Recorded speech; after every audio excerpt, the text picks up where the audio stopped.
Hello everyone, how's it going today? Happy Friday! We are back with some more LEGO building. This time we've got the Medieval Horse Knight Castle. 3-in-1. I'm pretty excited to get to this one.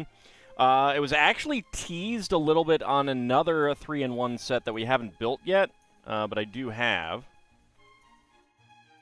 Also, an interesting thing about this set is that it's one of the ones that they've gone to a slightly different style box that we have not seen too much in quite a while. This also has alternate builds of a fortified mill and a gate with a joust, which is very similar to another set that came out many years ago.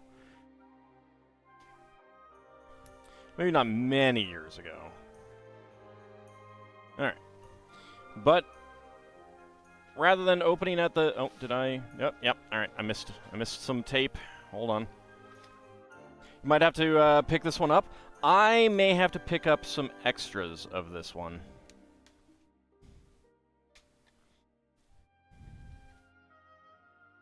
I'm definitely considering it. I do like castle building. And this looks to be a good castle parts pack, shall we say. Price about the same as last castle 3-in-1? Maybe, I don't remember. Oh yeah, here's the dragon from the dragon 3-in-1. Nice. Oh yeah, so there's this dark castle over here, and people were speculating that maybe that will be... I mean, obviously it's where this knight is from, but people were speculating that maybe that'll come next year or something. I don't know. Oh! Oh. It was also taped down there. Alright, well. Okay. I guess now I know. Interesting box. Also, easy to fold down. Looks like this one will be easy to fold down as well, for those who like to keep their boxes. But all paper bags! All paper bags! And Gilded Tongue on a 15-stream streak. Nice. So we get our paper bags for the first time. All paper bags. I'm pretty happy about that. This is the first set that I'm getting with all paper bags. Also, they tend to be made so that they can stand up. So that's kind of nice. So 8, 9, there's 7, there's 6. Oh man, these are not only that. This is actually a whole lot easier to get them out properly. This is so nice.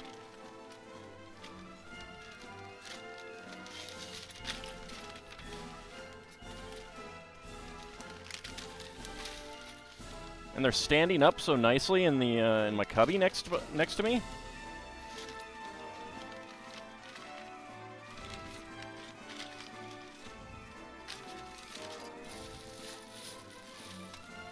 Also, I wanted to show off what having a local pick-a-brick can do for you sometimes. I have a couple trans yellow 1x2 bricks. You know, a few.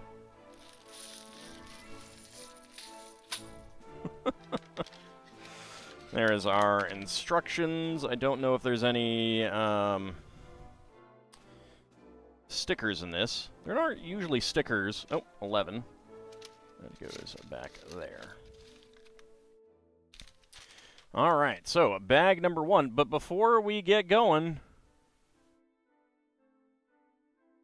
let's bring some friends in.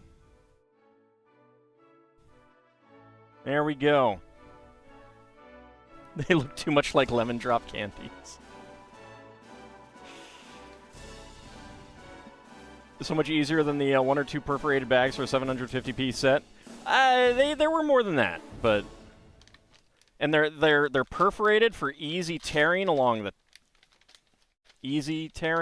top.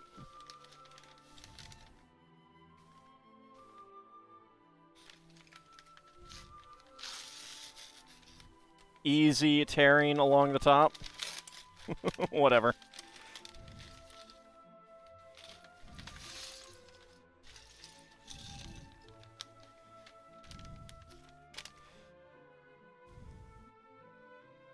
They do seem to shed a little bit, but, you know, what are you going to do? Another brick separator. I need a container for those.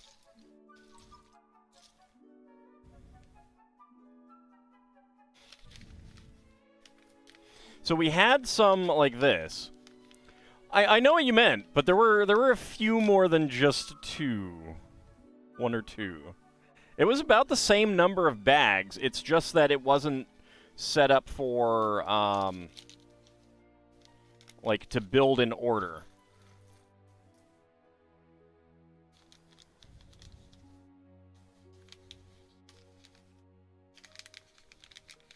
So, like, you'd have a small bag like this, and it would just have, like, 4 different pieces in it. Like, all of these, all the 1x2 plates, all the 1x1 tile slopes, that kind of thing.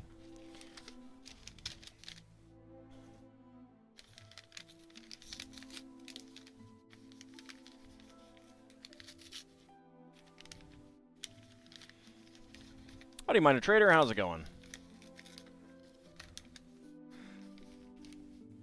The evidence is now that Ald ate horse. Excuse me? The evidence is that horse is still here, just fine. He's going to stare into your soul. Alright. Let's go ahead and get our minifig together. We have our... Get excited about our new packaging. I'm already excited because you've done it. You've done it, Lego. A set with paper bags. I'm so happy.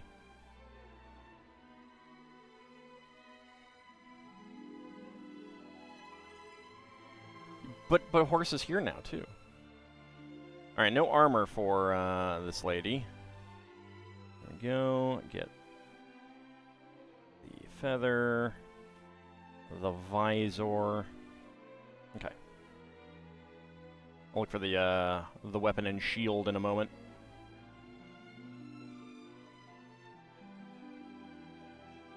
So we have a lady knight. The torso doesn't change. She doesn't have a different torso than others, it looks like, which is fine. There we go. Where's the sword? There's the sword. Howdy, Ice Oven. How's it going? I'm so excited and just can't hide it. Exactly. And there's our shield. Alright, so we have yet another faction for our Lego castle. Let's go ahead and zoom on in here.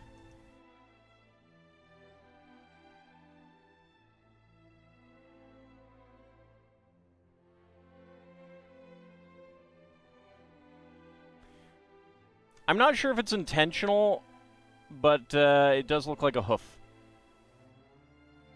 I imagine it is intentional. So some back printing. So very, very nice. Oops. I suppose I should zoom out before I move. There we go. Actually, you know what? I'm not sure if LEGO has done a Riders of Rohan LEGO set.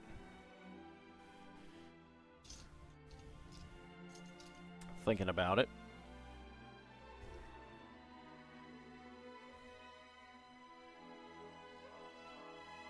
I imagine they have to have, right? There is a rumor that we're going to get a Minas Tirith set next year.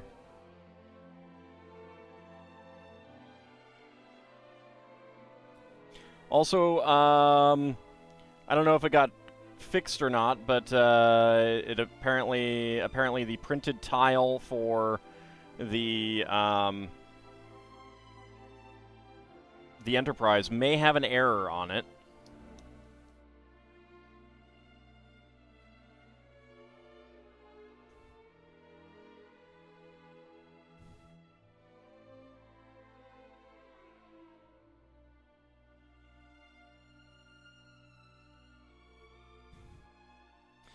All right, some olive green curved slopes. Myth-Draenor set when? Probably never.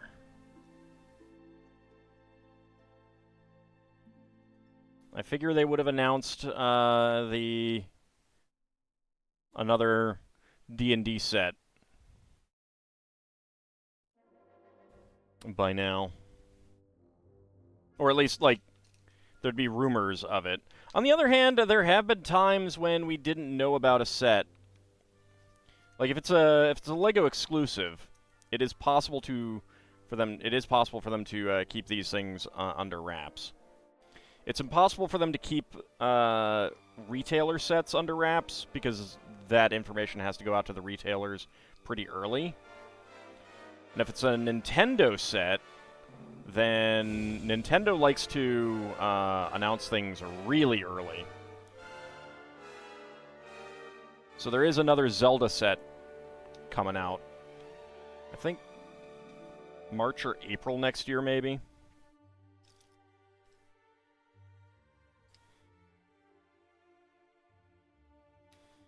I think it's specifically an Ocarina of Time set.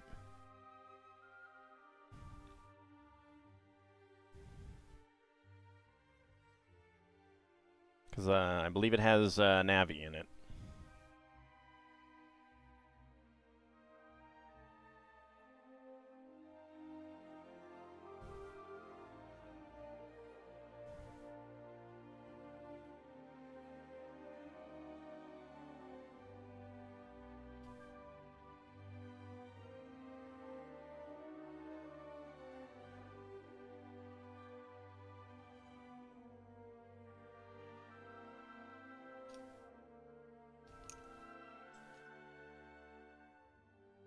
I mean, they do have the D&D license, and they do have Transformers.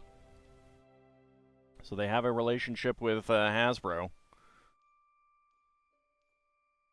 wonder if there's anything else that Hasbro has that Lego's done that I can't think of.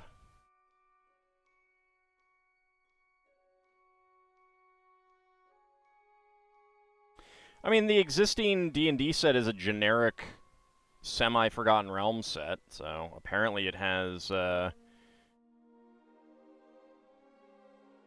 mentions of the Cult of the Dragon in it. So it's certainly possible. These are rather high arrow slits. I would not want to be an archer that needs to shoot out of those. They definitely don't have the license right now because we haven't heard anything about it. But again, they do have an existing relationship with Hasbro, both for the D&D anniversary set, the D&D minifigs, and all of the Transformers that they've done. The three, actually, is it 4 or 5? Because they've done Optimus Prime, they've done Bumblebee, they've done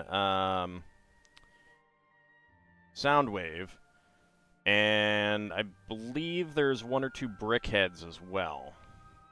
Maybe just 1. Brickheads, roly-poly Brickheads.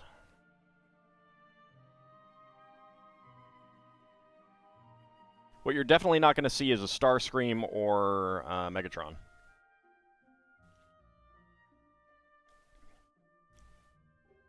I think any other D&D minifig set that they would do would have at least half generic minifigs again.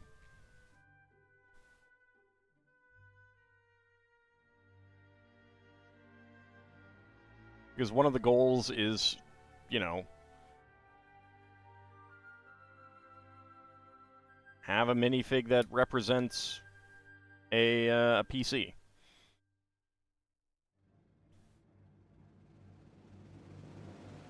Yeah, no. If they haven't announced it, then they would not. Like that kind of thing is all under. It's all going to be under NDA.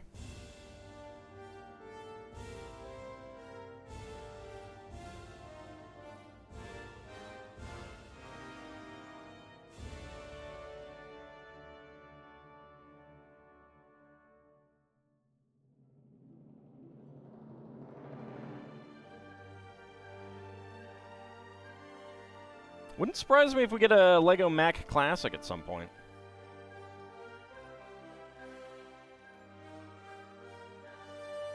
I mean, it's not exactly a video game set, but, you know, they've done an Atari, they've done a Game Boy, an NES, a Sega controller,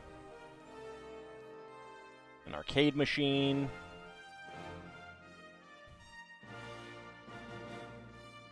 It used real skin tones. The Githyanki ended up being yellow, but that's just because they were a Githyanki.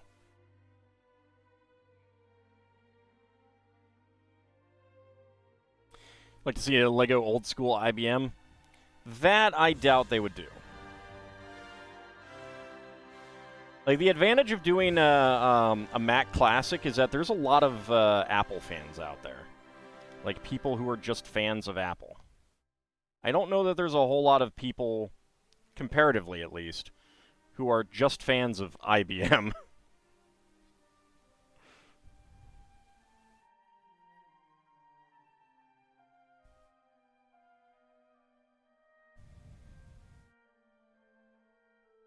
They have had stuff like that in Otterogue AI.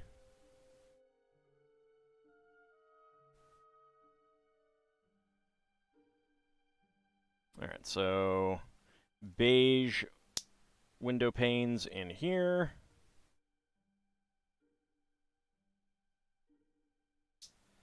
Commodore they might do. I mean, there's enough people who might be fans of Commodore. I doubt there's enough that they would do a Spectrum. I mean, you can ask Bahamut, but I think it's safe to say that the answer is going to be no, regardless, or I can't say, or I don't know.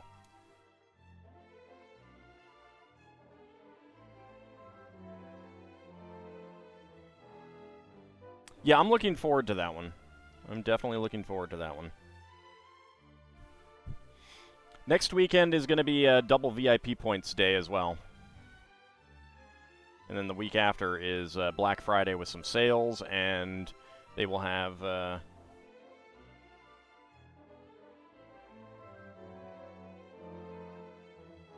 they will have that set up for sale as well. With a gift with purchase, too.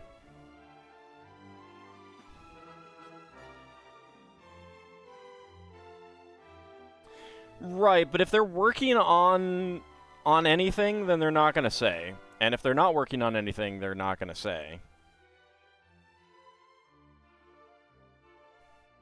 It's just the nature of licensing. If the ink isn't final, they're not going to say anything.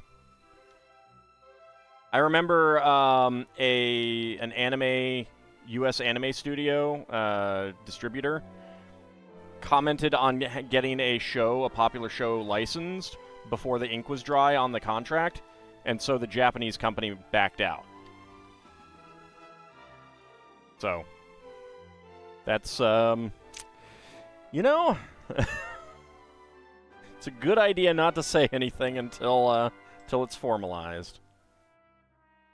Oops, indeed. Oops, indeed.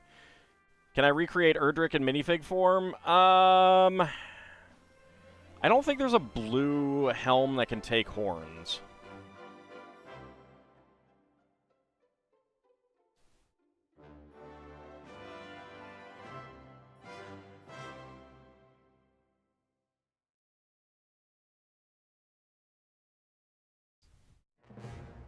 Not a medieval helm, at least. There's some like biker helms that can do that.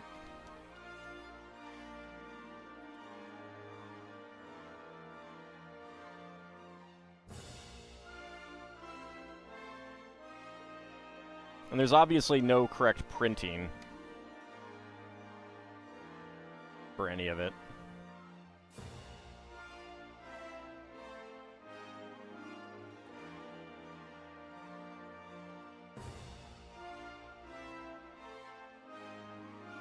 Almondretta's wild hair would be hard to source.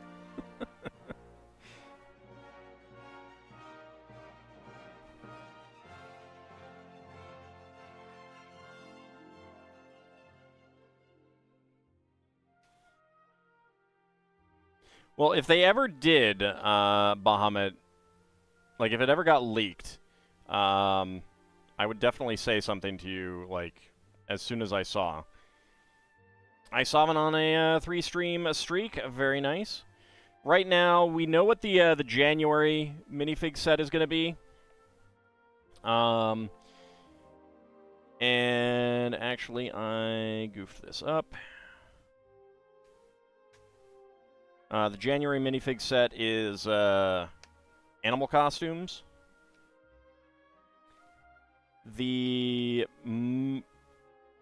May set isn't known for sure, but the rumor is that it's going to be another generic set, not a licensed set, so that wouldn't be Magic the Gathering.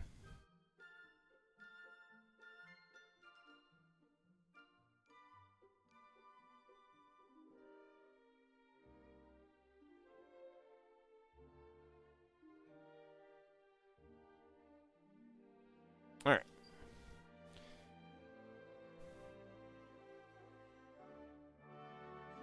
I mean, part of it depends on how merchandisable they think Magic can be.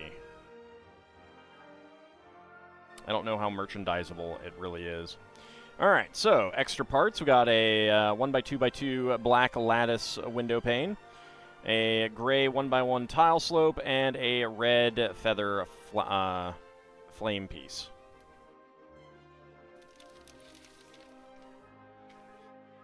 So let's go ahead and put that back there, because I imagine, yep, we're doing another section.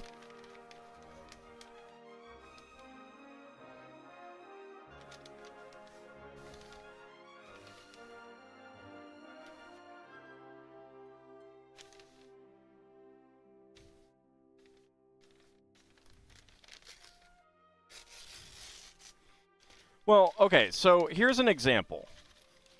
Setting aside the fact that the company that does Funko Pops seems to be dying, there have been, pretty sure, multiple D&D Funko Pops. How many Magic the Gathering Funko Pops have there been?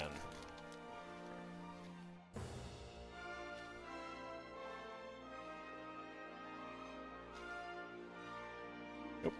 Get back here. No escape.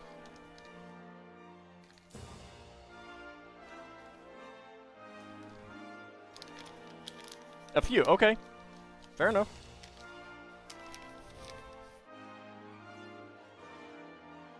Oh, that's right. You were talking about wanting one. I should have realized that that would be Magic the Gathering. I don't like that it's right there. Let me see if I can... Okay, yep, no, that's...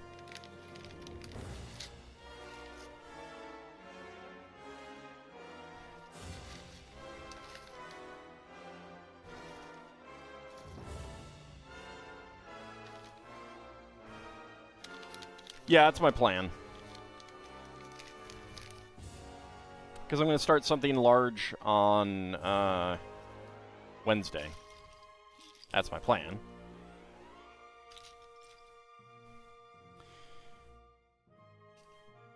It is entirely possible that the plans will not go to plan. We'll see how tired I get.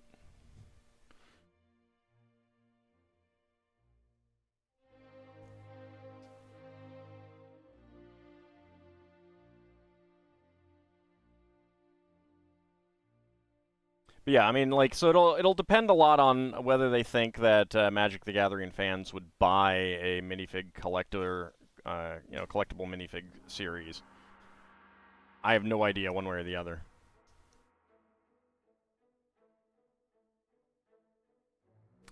A lone kobold trying to fight a pineapple pizza.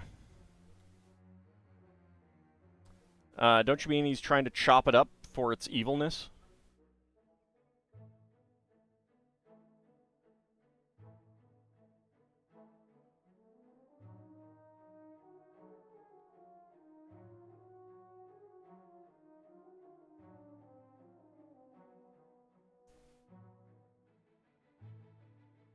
And how many people, like,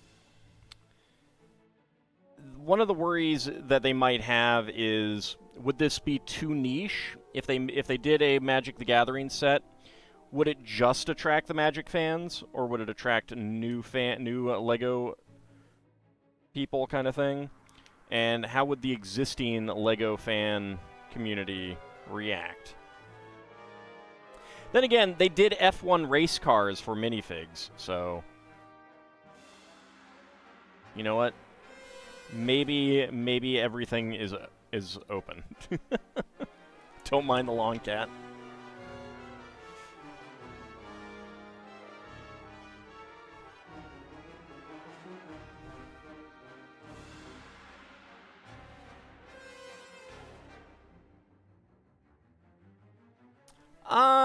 I mean, they do market research. So they do kind of know.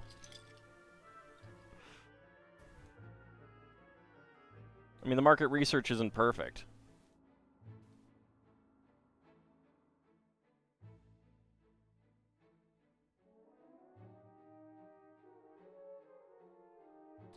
Troublemakers or scalpers? What do you mean?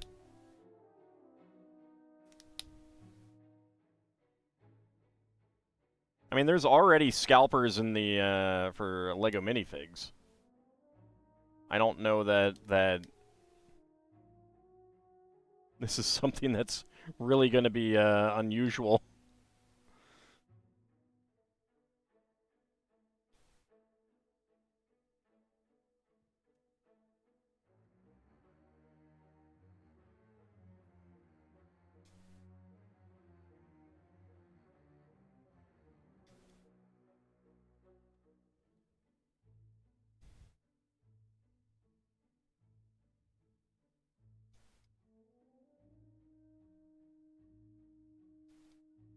But the advantage of like the big issue with the D&D minifigs is really that in the first few weeks of them being released, certain places are going to have the majority of the highly desirable ones taken first. Just going to be scalped and not sold instead? That's impossible, though.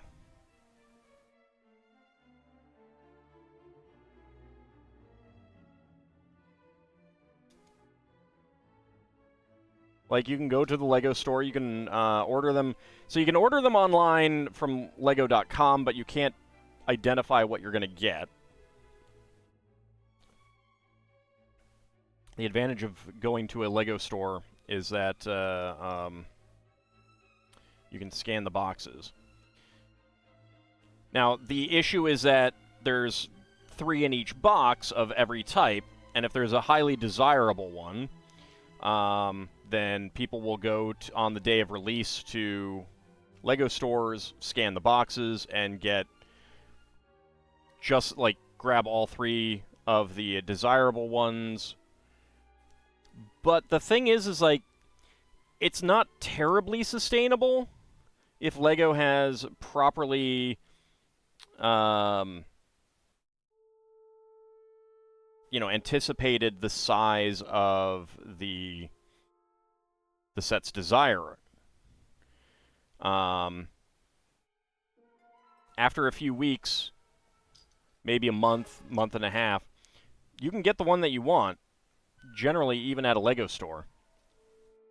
And if you talk to the Lego employees and ask them, like, hey, when do you get a new shipment of these in? Can I call in and then get there? And even then, there are other stores that get them. I am a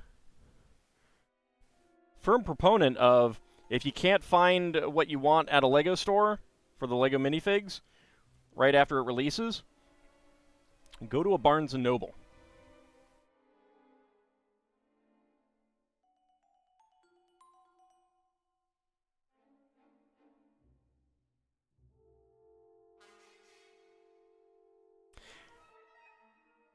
And the prices for specific ones are really not going to skyrocket until after the set goes out of production.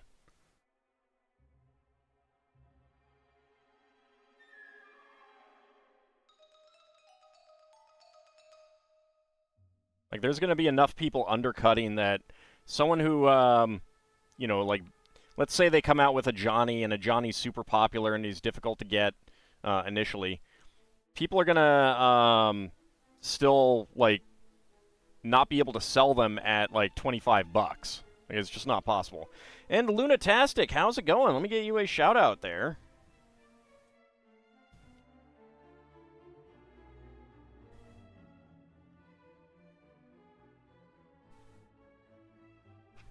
How did Valkyria Chronicles go? Unless I misread and you weren't playing that one tonight.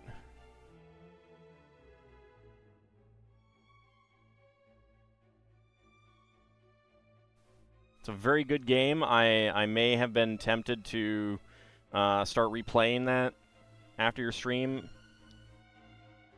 Large tank is a jerk. You just gotta shoot in the butt.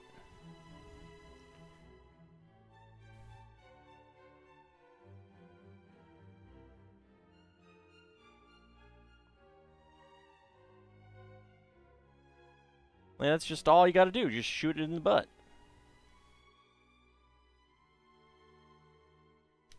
It's a proper way to take out tanks in Valkyria Chronicles. Walls love to eat rockets. That's fair. That's fair. You gotta worry about those walls jumping out to protect the tanks. Just worried official Lego is gonna jump in price again as a response to Scalper. Well, it would only be that one thing. And there's plenty of ways to get a full set. Like, there are tons of stores, online stores, that will just sell you, like, one of each. I'm not a tank, not a rogue AI. Jeez. I am a dragon. See? Just like up here. Replay the game.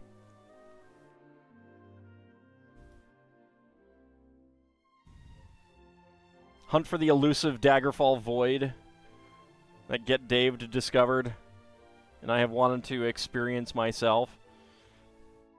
Even though I've seen it happen, I just want that experience.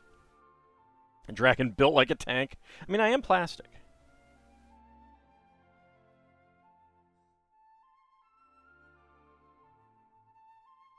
Both are good games, though, Gilded Tongue, so, you know, it's actually kind of okay to confuse them if it ends up meaning that you play them both.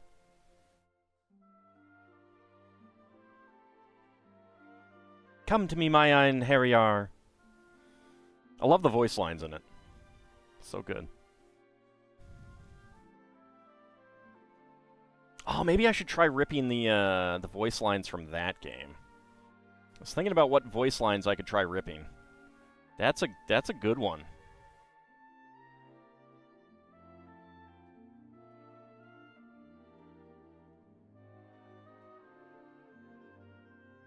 Why are we calling the Ein Harryar? Why not, Lord Canis? Don't you like calling the Ein Harryar?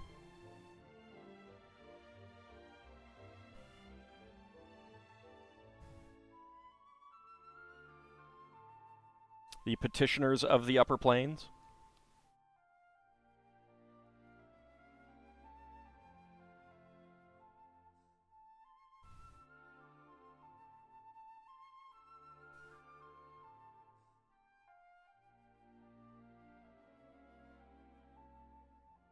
They're usually the most dude bros that ever dude broed. Well, I think you should look at the Valkyrie profile, Einherjar, then. Valkyria Chronicles is one of the games where Sega remembers it made Skies of Arcadia. It's true.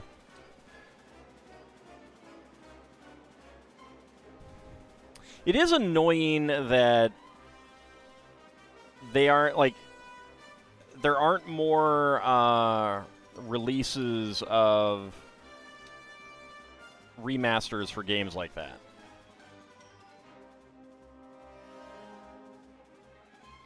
Like, don't let these languish. Give them to us.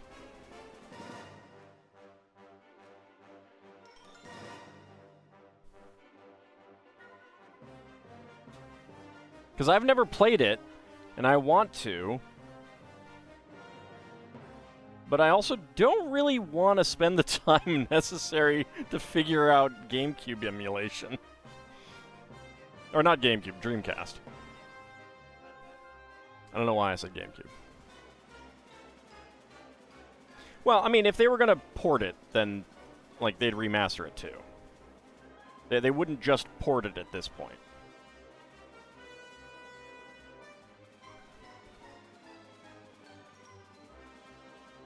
No, I just confused myself for a moment. There wasn't anything more to it than that.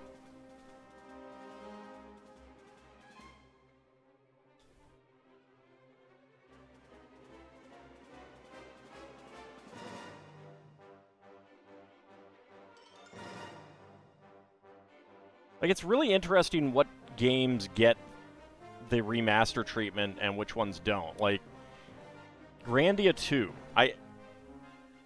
I was surprised when I discovered, I mean, it was quite a while ago. It took me a while to get to that game. But I was quite surprised that it got a remaster.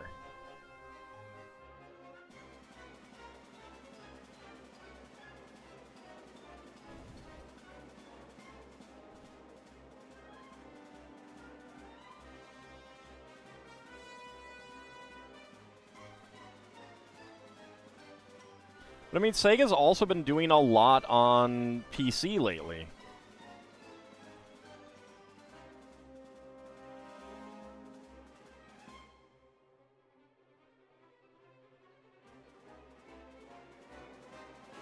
Like, the annoying thing is just that, like, remasters aren't too expensive. I mean, like, compared to a full AAA game. Ooh, oh, oh, oh, oh. All right. A piece fell on the floor. I will get that later. It should be one that there's an extra of, so I will survive, but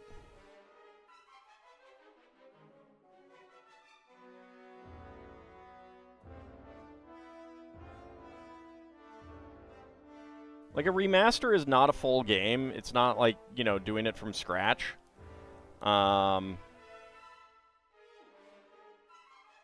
And it's making it available to a whole new audience. All you got to do is basically just, you know, update the graphics and make it work. It's a heck of a lot easier than planning out a whole honkin' new game and hoping it does well.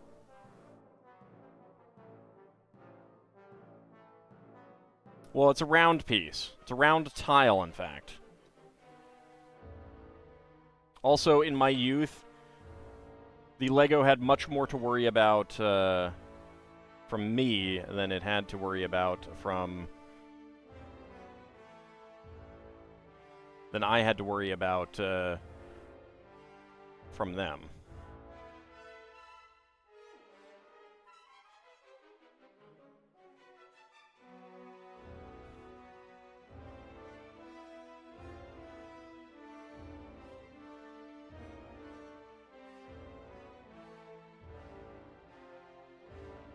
I mean, if they didn't update the graphics, then I genuinely think that they'd get more flack from that than otherwise. But yeah, I mean, to a certain extent, they would still probably sell enough copies. And I'll have to check that out after the stream.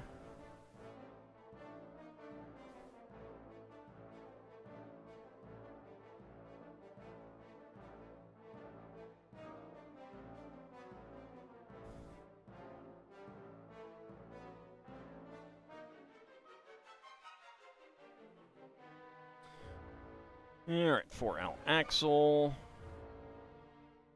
Get a gear in here. And a crank. So we can turn our crank to Frank. You're interested in seeing what Valve does with their Steam machine? Seems they are trying to get more console-minded people into PC gaming. Well, considering that Microsoft has announced that the next Xbox is just going to straight up run Windows. Like, just straight up Windows.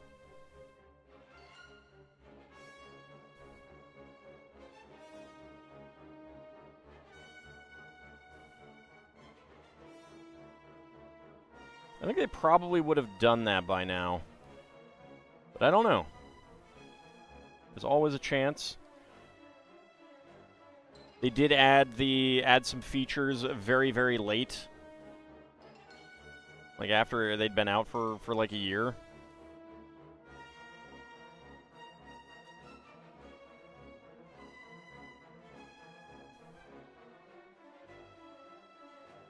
Okay, get that there.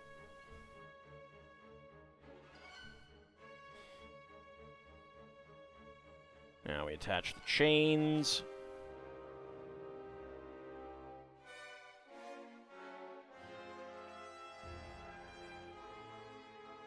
I don't know that you can say that Sony is the king, considering that the Switch does well.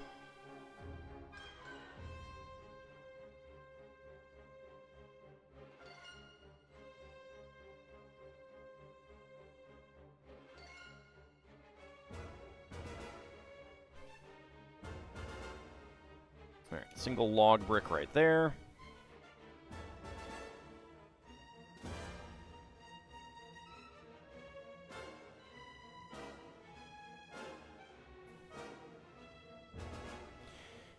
Yeah, but is that bug fixing or content updates?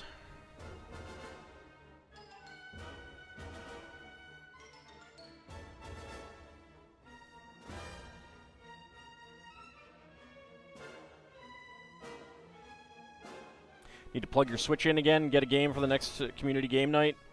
May or may not randomly have when randomless randomizes just right.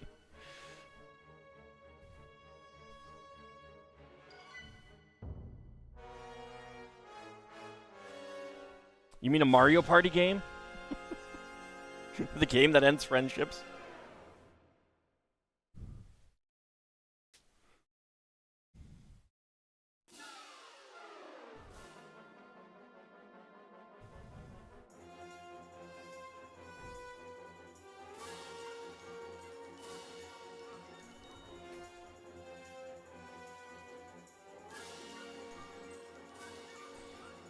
Alright, pair of brackets here.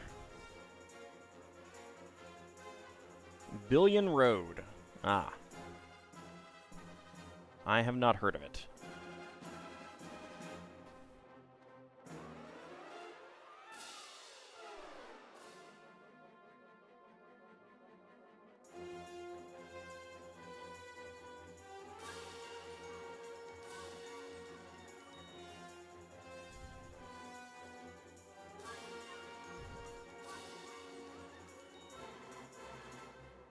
Ah, Dokapon. I wish that didn't take so long to play. I would love to play that again.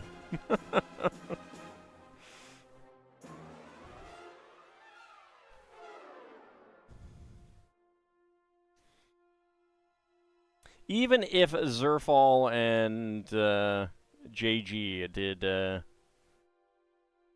plot my demise. I knew it. After all, what are friends for, right?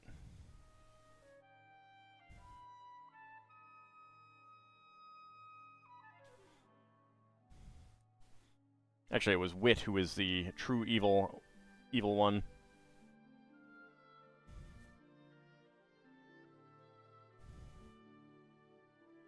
It's always Wit.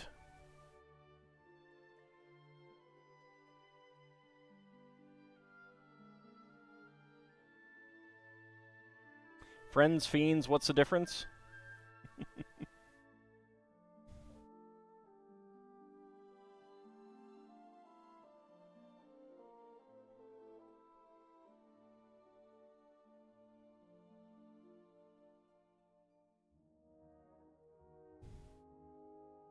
That's true. Fiends do love pickles. That's how you know they're not friends.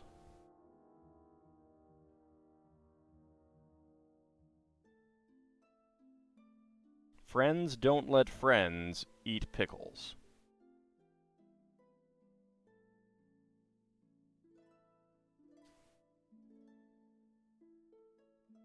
Oh, so you're Tiamat now, huh? Huh?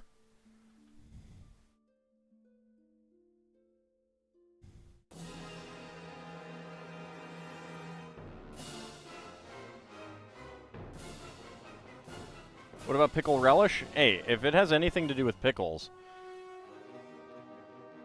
it is death and destruction and doom.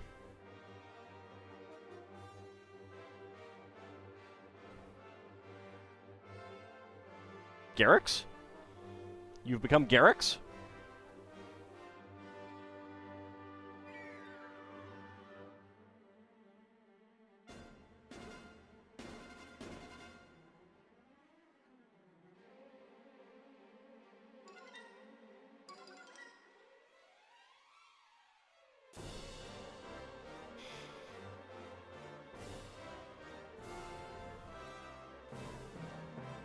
Alright, some dark blue 1x1 tiles with round ends.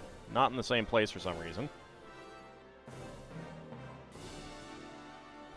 You rule over pickle dragons now. Well, that's just disgusting. And we got a shield right there.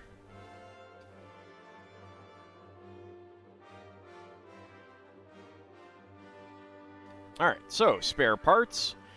Gray half pin, gray Technic pin, olive green 1x1 plate, gray 1x1 peak slope, trans orange feather flame, and also, which rolled on the floor, a dark gray 1x1 cylinder tile.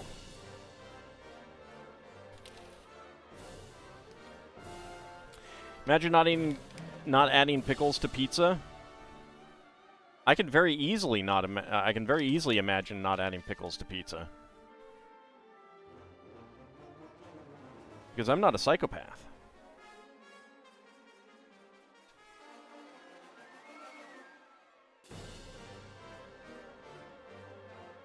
You've come in at a bad time. I mean, Vigistry, think about it. When is chat not haranguing me about the evil of pickles?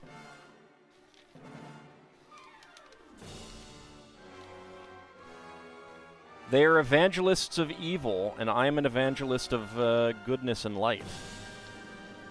AKA ham.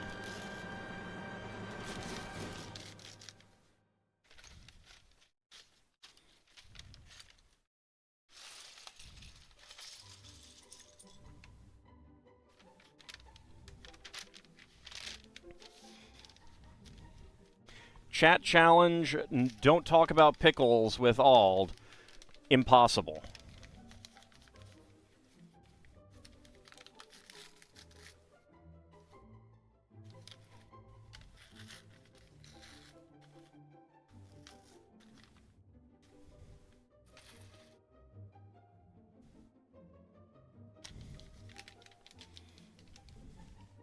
Do I not like pickles? No, I do not. They are darkness incarnate. Foulness beyond foul. Vile beyond vile. You know, all the usual things. Alright, no shield for this guy.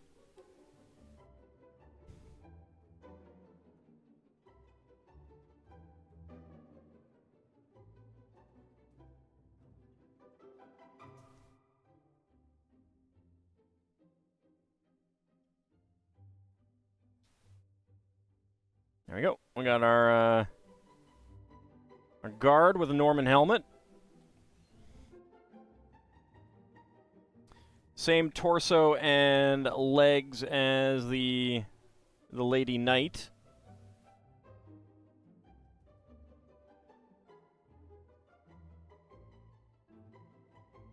That's it's indicating where you are on your watch stream, I believe.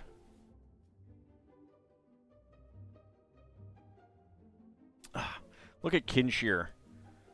Just being a drug pusher.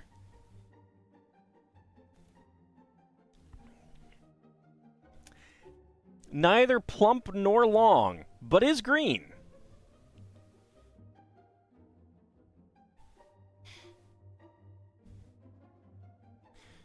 You know, I'm just slightly vain having an image of myself here. An icon. Because I'm not iconoclastic. Do you have an ad break getting ready to run shortly?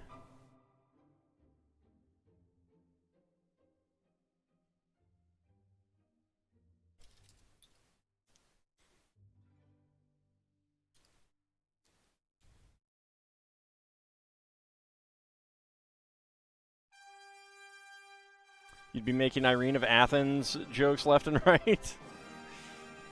Alright, enjoy your work, Gildatongue. You decided to end your current run of CK2? Is that the Slavic one?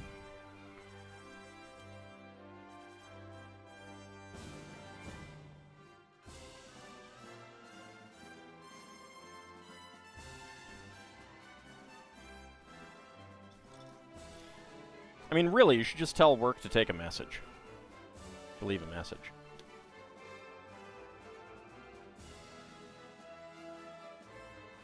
You're busy doing more important things. Watching me.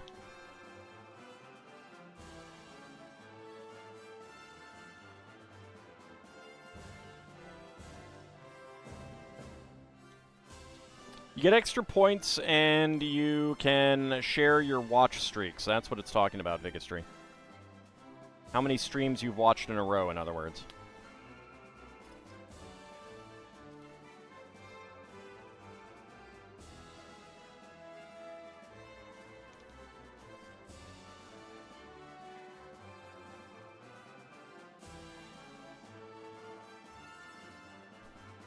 I don't know, these aren't so typical anymore. Lego castles have changed dramatically over the years. No longer do we use castle wall elements, which I'm kind of sad about. I mean, I don't think I'd use them anymore myself for an actual castle, unless I was trying to make it Lego castle-y. But they're such nice pieces. I do love them so.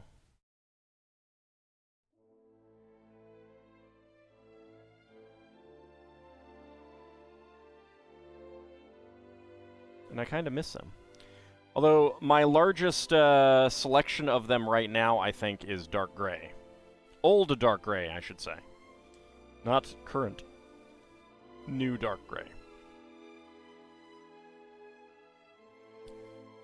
New as in, has been around for 23 years or so.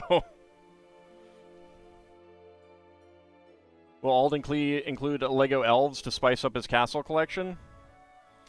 I have some. Unfortunately, the majority of the elves Lego has done have been of a Friends variety. Or a licensed product variety.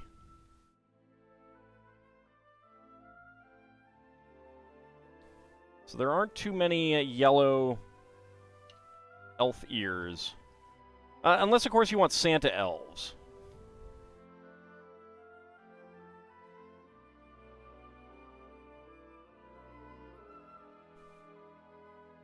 There is actually a pretty good number of Santa elves.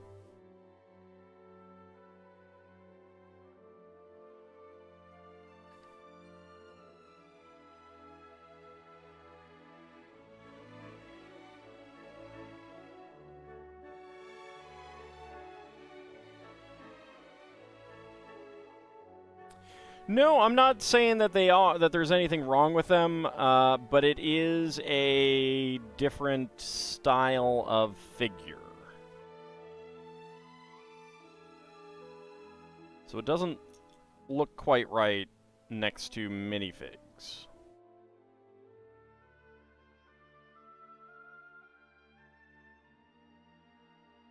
And friends aren't typically yellow either. They have not made a jaundiced Friends mini doll yet.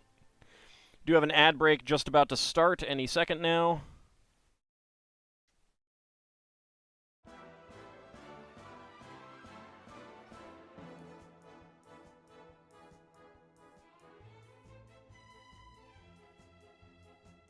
But I don't know that I got any of those anyway.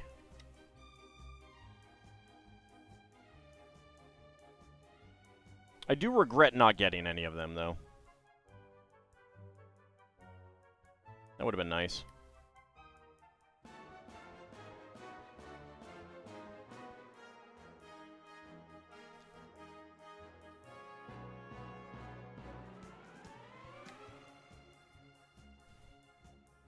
Like, we got generic dwarves, we never got generic elves.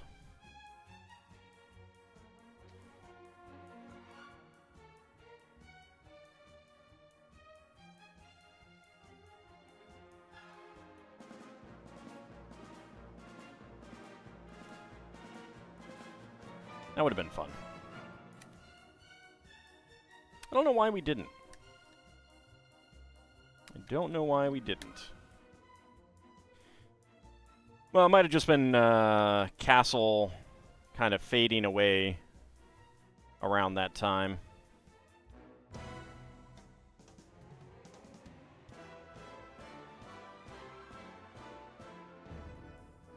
I mean, when I was a kid, I would use the Forest Men for elves.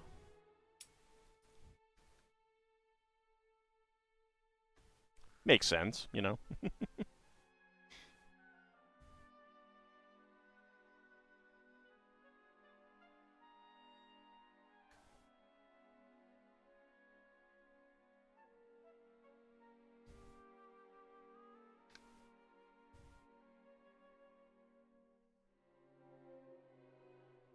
There was in the mid-90s a few, like, really interesting prototype sets.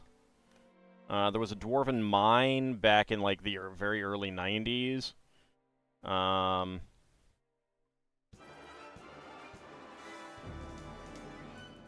the same time, there was using this top headpiece. There was a sea monster. Like the Loch Ness Monster kind of thing. I'm really sad we never got that.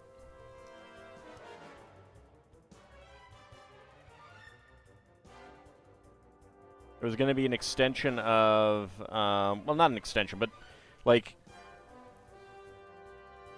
They were going to have a kind of a European colonial era series of sets that were, I think, kind of going to be like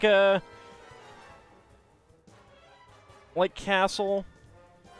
The sloped wall pieces from the ninja sets originated in that prototype, and they also had corner pieces from that, which I'm sad we never actually ended up getting.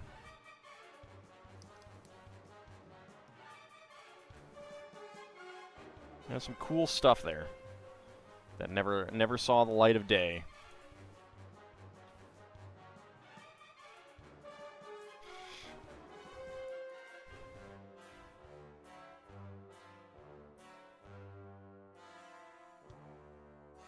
All right, making a little tree down here.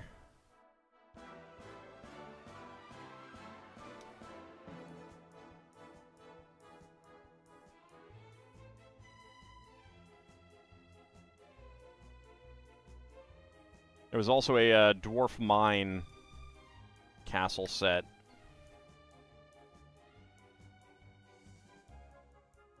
Well before they actually ended up doing the dwarf sets of later.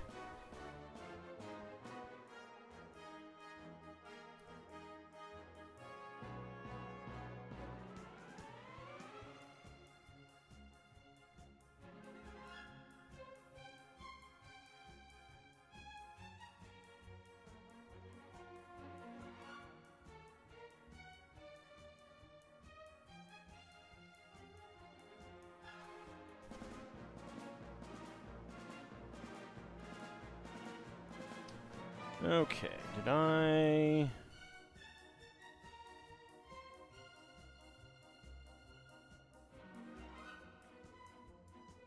have 2 of these slopes. Where did I miss them?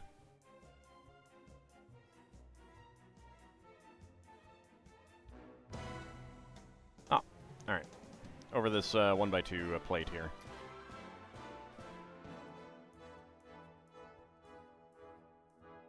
There we go.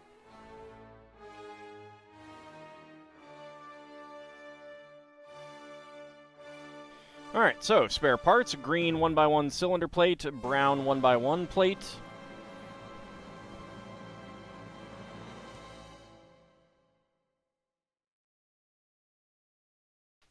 And that clicks on there. You can close this this up to make a fairly typically sized classic castle. Like, this is about the same size as the old Black Falcon's castle. You just like when Brain comes up with interesting D&D characters? Because you don't have anyone to play them with?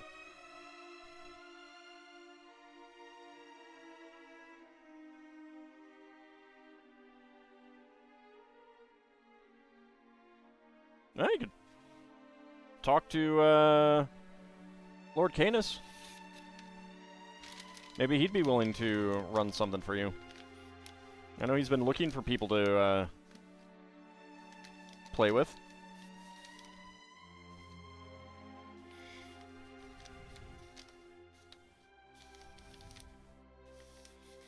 Kobold fighter who uses a giant spoon as a weapon. Yeah, but then he's just going to go around saying, "My spoon is too big.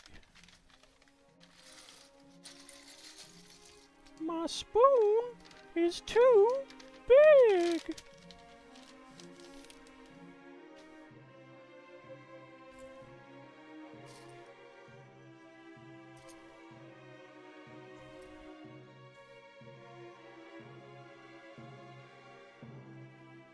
See if anyone has any idea what I'm referencing.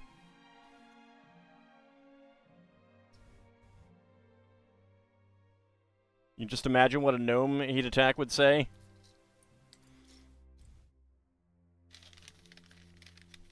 What? I am a banana!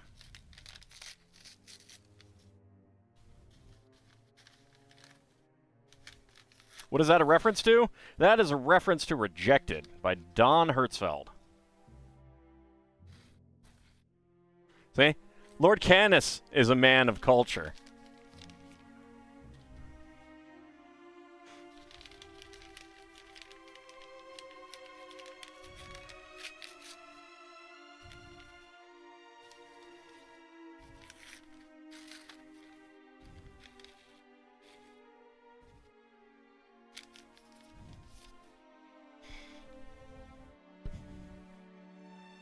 Too tired to think much? That's fine. It's fine. You can just be, you know, not a man of culture. It's fine. Okay, so I was wondering if they would dual mold this piece, and it looks like they have not.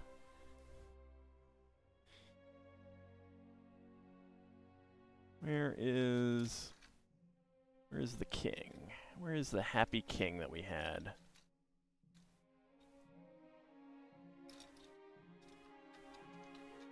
There we go.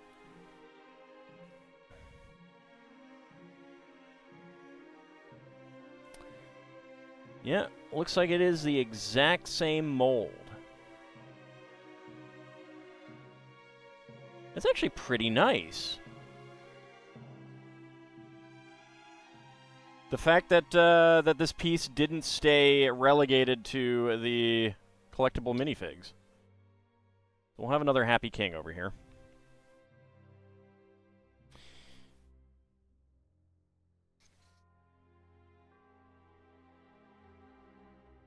And we have non-starched cloth capes. That's really nice.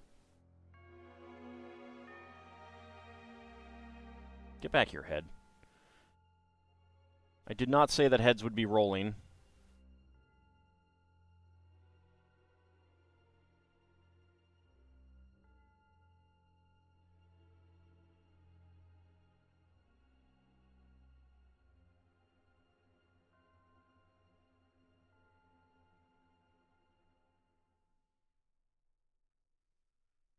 Well, he really is a Happy King. Go ahead and zoom in on him. See? Look at how happy he is. He's a Happy King.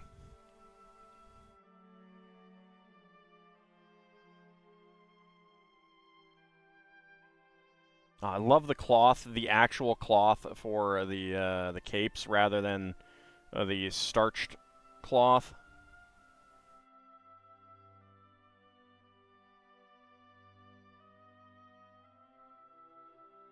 Go ahead and stay zoomed in as we make the Dark Knight.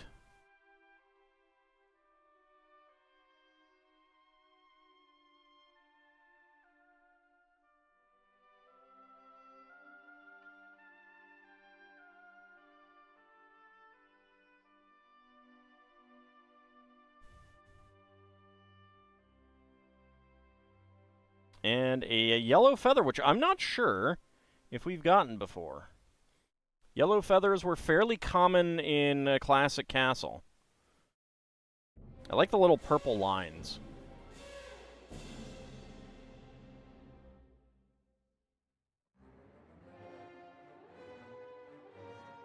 They did come out with a bright green one of these helmets as well in a recent set. He does have some hair if we want to put it on him, but I probably won't.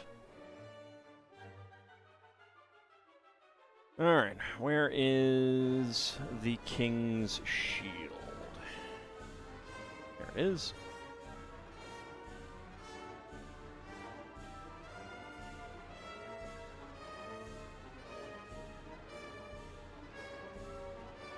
No, he's happy, not merry.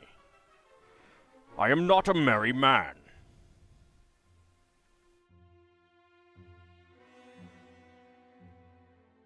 Get into the hand, please. Thank you. There we go. And then, of course, this is the, it's a snake shield. It's a serpent shield, yeah, from Serpent Isle. All right. Why am I not a merry man? It's a reference.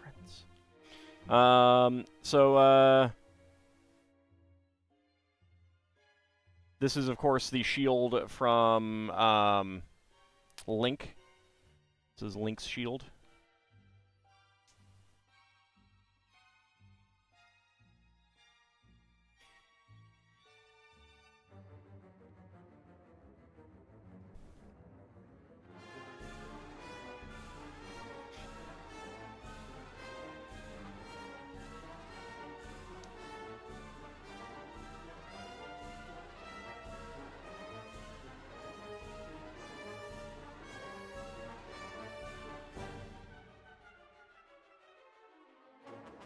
I mean, someone's trying to gaslight someone, not a rogue AI, and it ain't me. You need to stop lying. That's Princess Linda.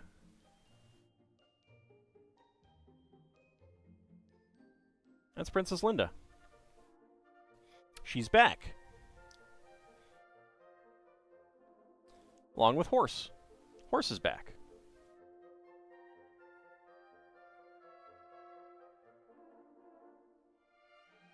All of our friends have returned to us.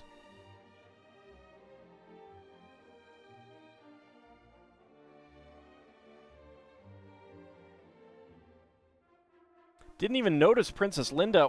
Wow. Wow. I can't believe you just injure her so. It's terrible.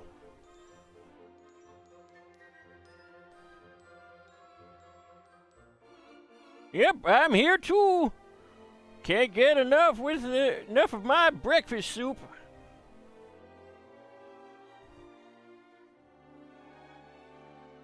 See, Seelin Mortar knows what's up. Well, come on in, Seelin. I got plenty of breakfast soup for you. Everyone's favorite.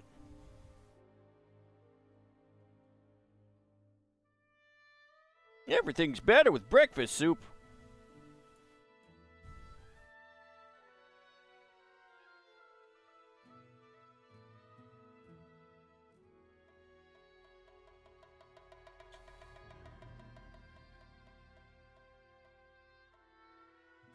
And I did mean everything.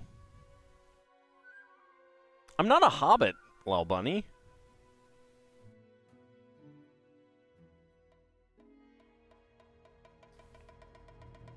It's also a good way to get a temporary ban on Blue Sky.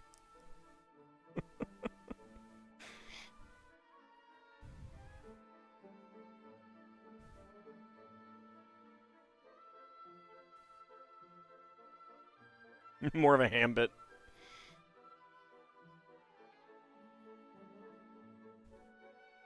Whoopsie.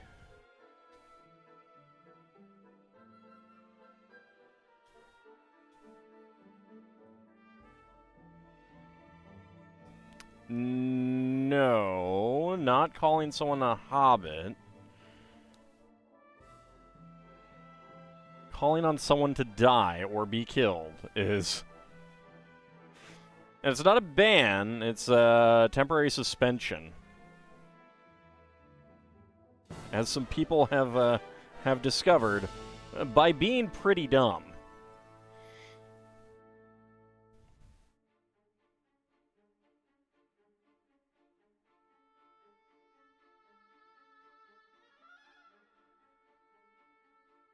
Why do I know this? Because multiple high-profile people have been temporarily suspended over the last couple days on Blue Sky.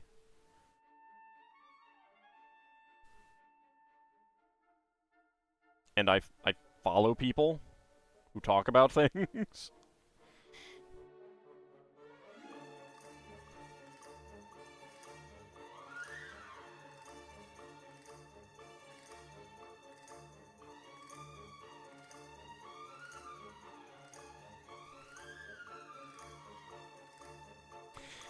People are dumb on the internet? What a shock. I know, yeah. Yeah.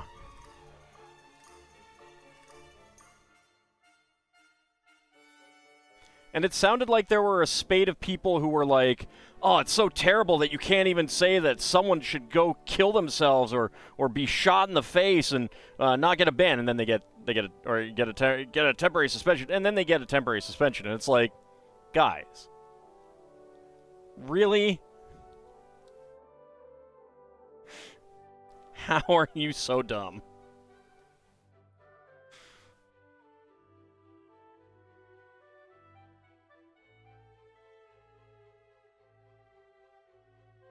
That's why you try not to be dumb on Blue Sky? Yeah, I mean, it's a good life lesson. Don't be dumb, you know? Try not to be dumb. Like, I was looking at it and like, wow, who knew that my unintentional long-term policy of not wishing death upon people would so suddenly protect me?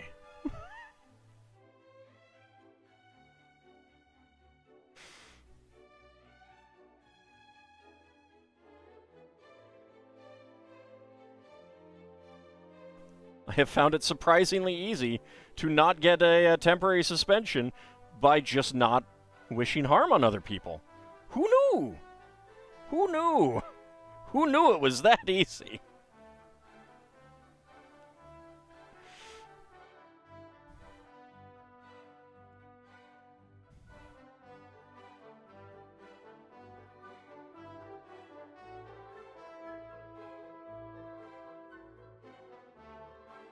I mean, to be fair, everyone's dumb about at least one thing.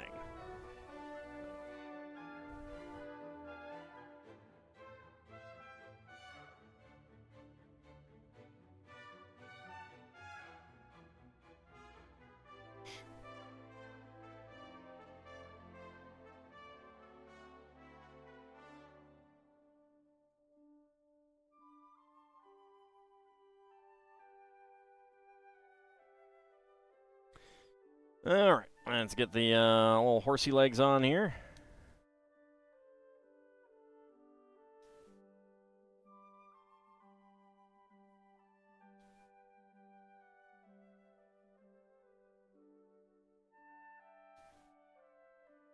Horse is looking on as I'm building a horse, literally. I didn't say only one thing. I said at least one thing. There is a difference, sir.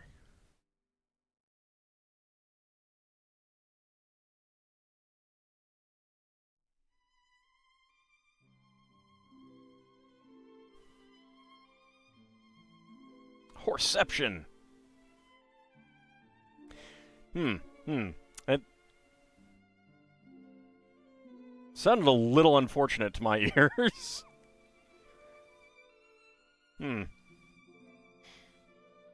Note to self, don't say that out loud.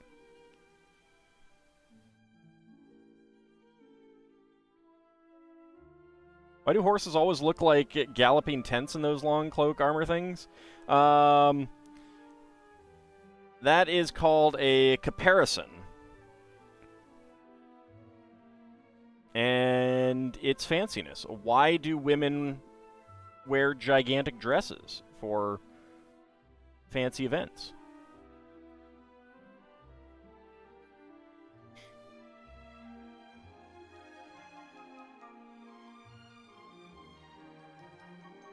Because fanciness. It is the fashion of the time.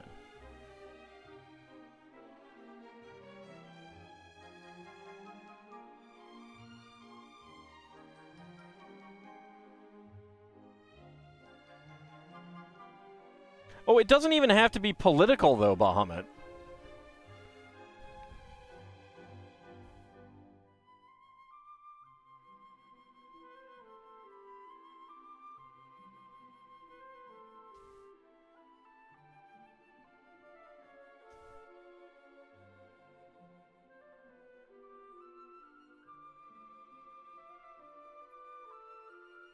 Like, some people will do that for, like, oh, I can't believe the quarterback was so bad. I hope someone just shoots him. You know, maybe not say that, you know? Just... Have they considered that? Apparently not. Alright. And King slides right in there. There we go. You can have the horse kind of a rear up, except it won't balance that way. All right, next up, we've got the Dark Knight. No, not you, Batman.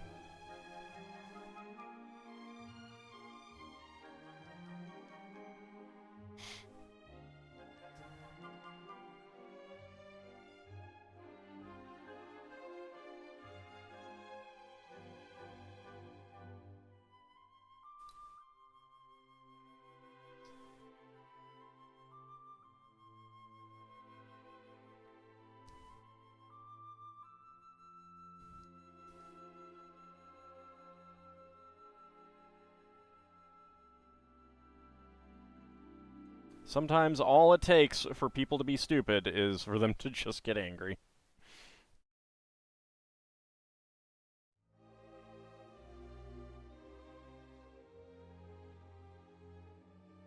Sure, and it's a bad thing.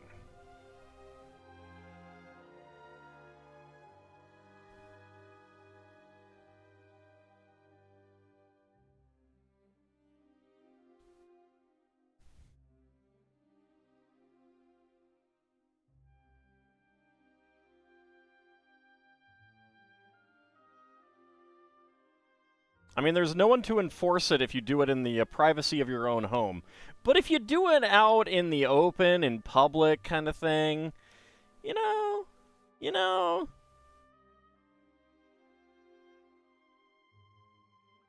may not go over too well. May not go over too well.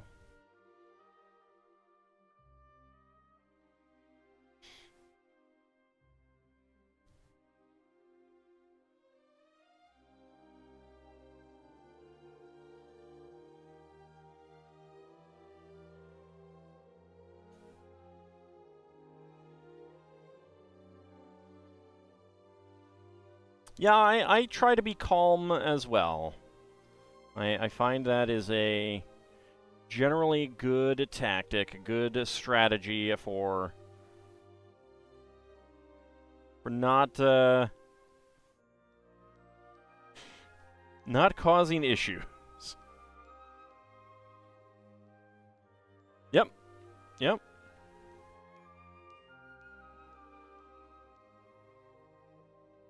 That is true.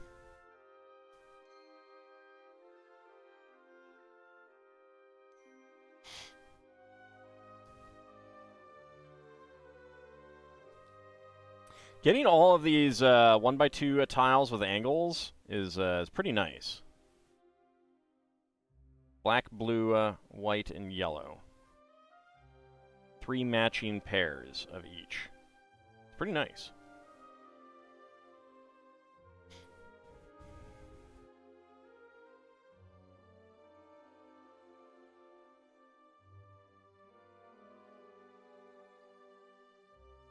Helps if I put the proper connection.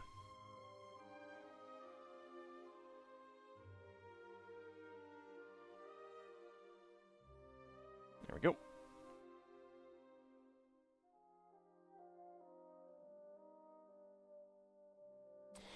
I believe that was used for electroplating. Not rocking the boat is your strategy to take over the universe. So far it hasn't worked that well, and everyone hates us. Indeed, Dweenal. Forerunner of the Utwig. Although it's kind of funny how, like, in Starflight 2, the Dweenal have the worst ships imaginable. Like, they're literally made out of lead. And then you get to Star Control 2, where the Dweenal equivalent, sort of, they're more extremely depressed than utterly pathetic, but there's a similarity in their personalities.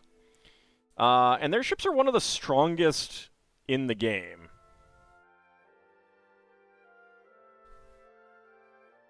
And it's like, you know, if they weren't so...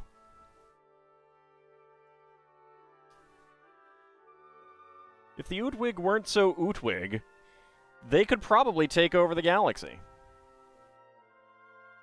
Is that why they look like that? Yeah, because they're supposed to be pathetic. In fact, I believe that's what the body type is. If you go back to Starbase with a Dweenal, if I remember correctly, it says that their body type is pathetic.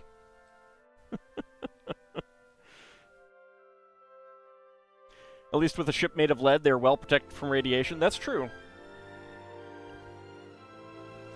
That is true.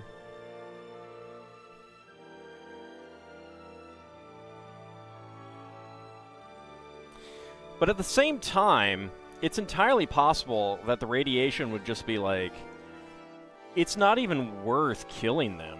I'm not even going to bother, because it's not even worth it.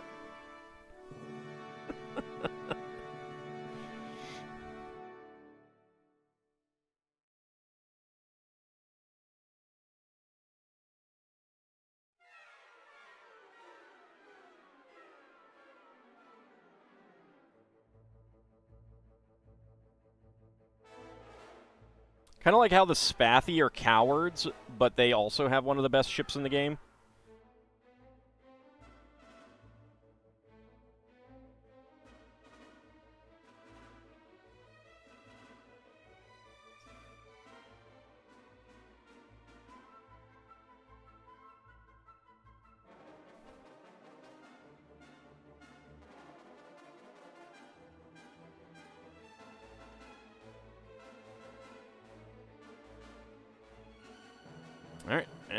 and then the Black Knight.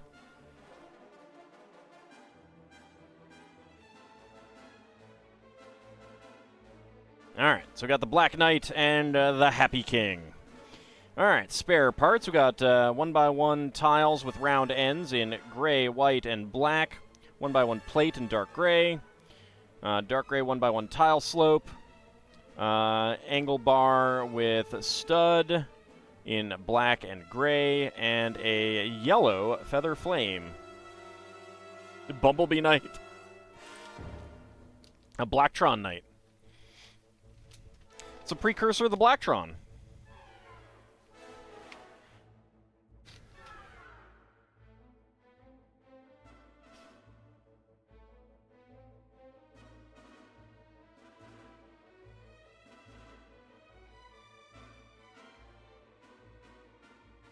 So the hairpiece, I'm just going to put it in the spare parts container.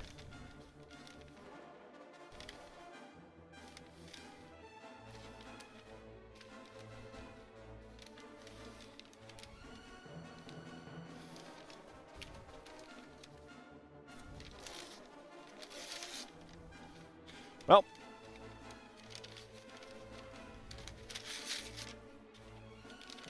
good job, me. Great job ripping across the perforation.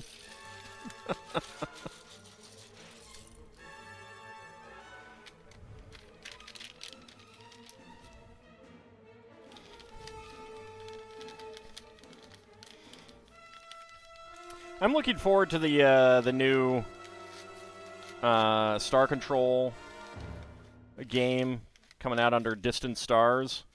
Really excited about that.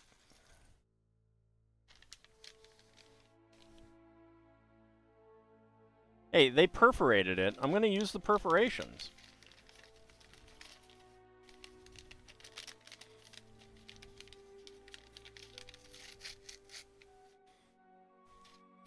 Do you just ignore instructions?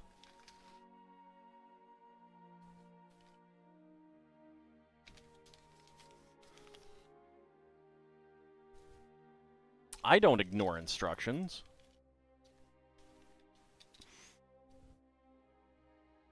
What are you, some kind of instruction ignorer?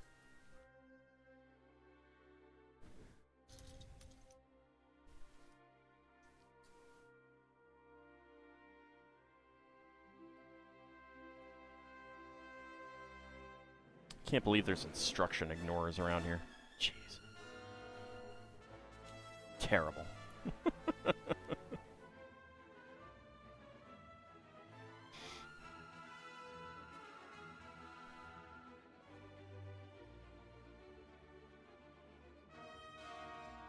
A little bit of lint there on the ground, on the mat. That is the one downside of those, is that they do seem to leave fibers.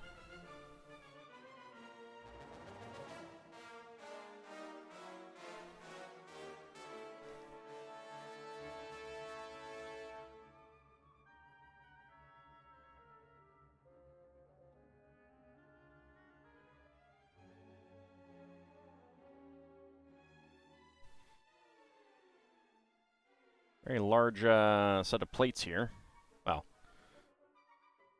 relatively. There's a taco place nearby that sells some more rare tacos. Like ones made with tongue and head meats. Ugh. I will pass.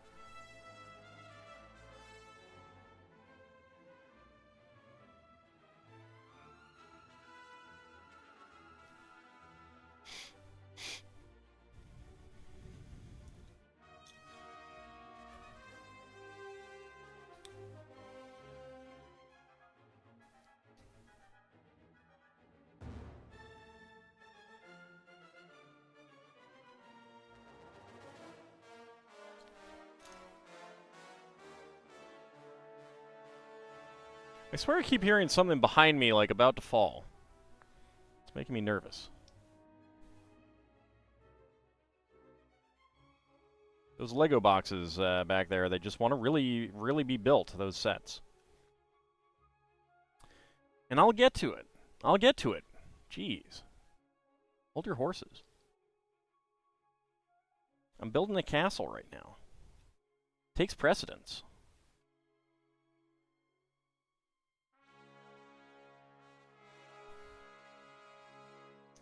Because castles are great.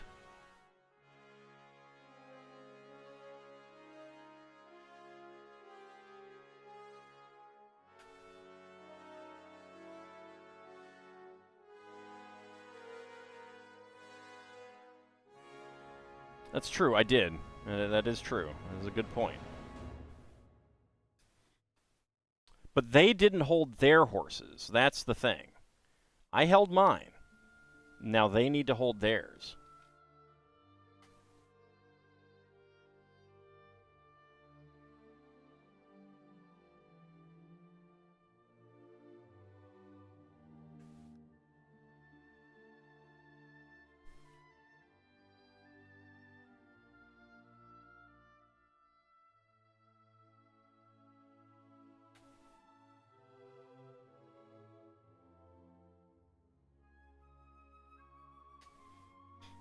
I mean, I'm looking forward to building them, but, you know, I only have so much time.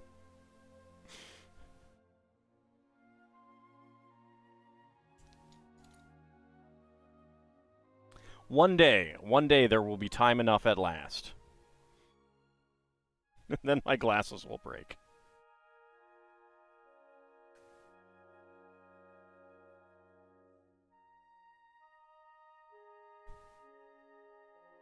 Actually, the funny thing about that Twilight Zone episode is that when I was really young, when I was a little kid and I saw it, I was very much like, what's the problem? You could still read without your glasses, because I can read without my glasses.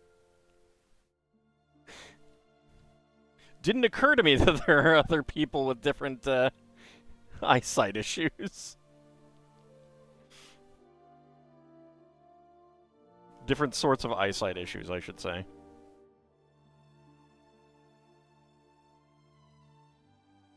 Oh, it's a good one. I mean, most of them are. I need to rewatch The Twilight Zone one of these days. Right now, I'm rewatching Babylon 5.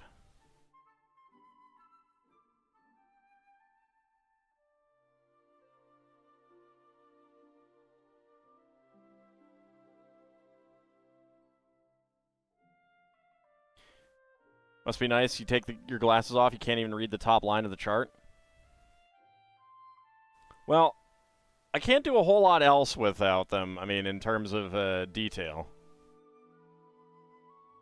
But yeah, I did have a friend later on who, to read without his glasses, basically had to put the page up against his nose.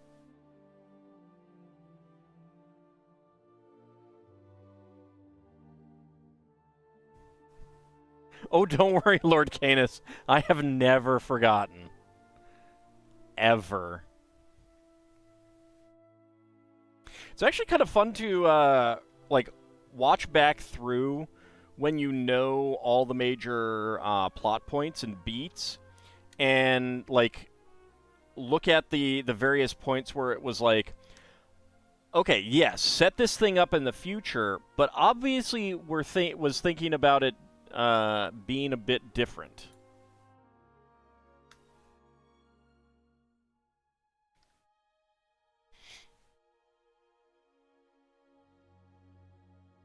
Like, I find that pretty interesting.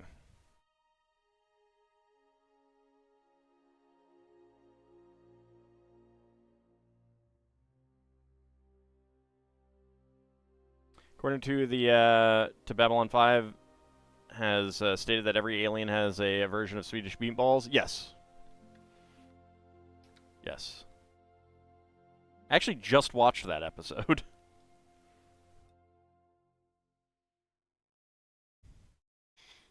And of course, if you figure out why, you'll go mad.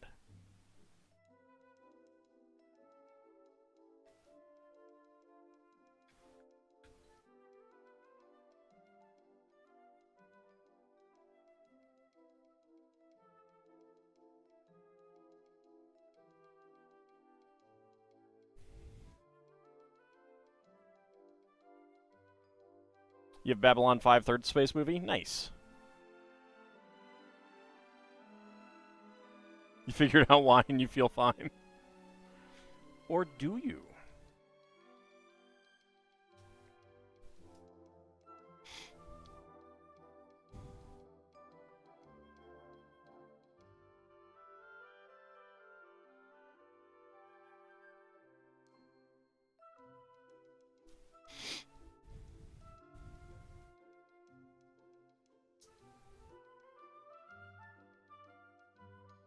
You haven't gone full Morden?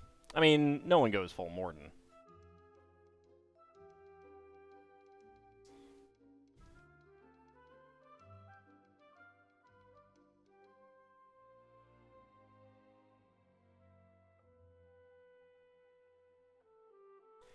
After all, if you did, and someone else went full Vir Koto,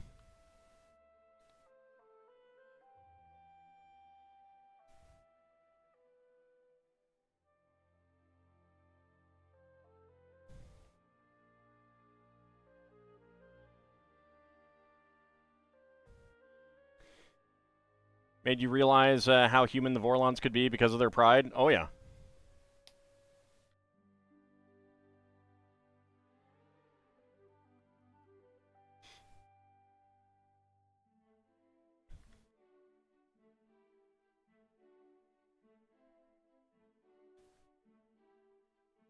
They'd want your head on a pike as a reminder to all future generations that some favors have a price, and then look you in the eyes and waves.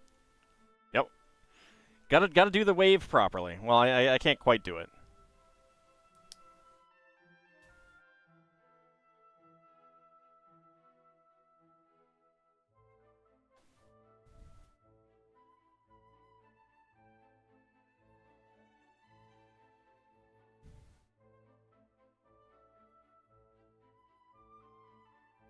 You like the little village version of this 3-in-1 castle, partially due to the windmill? Yeah, I mean, I think that the alternate models of this are a lot nicer than the alternate models of the haunted house. Then again, there's a lot more to work with here. So it's make it to be fair.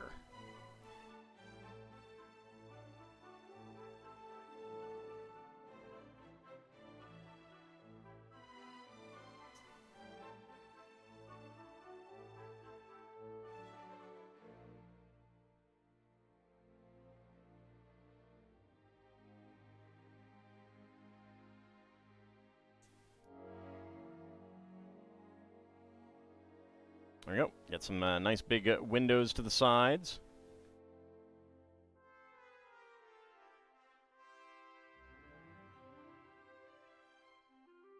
All right, some candlestick holders.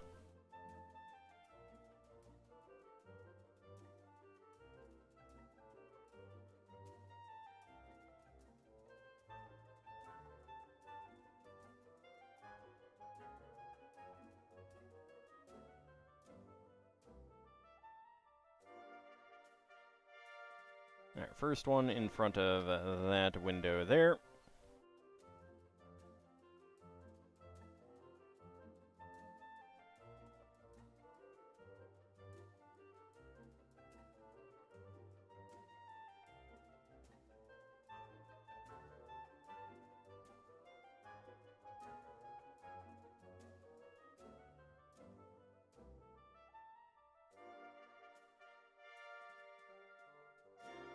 Like the 5 minifig packs LEGO site is promoting? Yeah, unfortunately, that kind of thing can be a little expensive on Pick-a-Brick.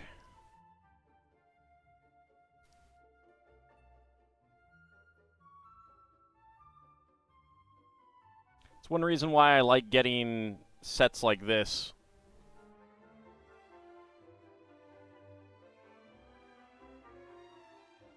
Because while it is, of course, overall more expensive, I feel like I'm getting more bang for my buck.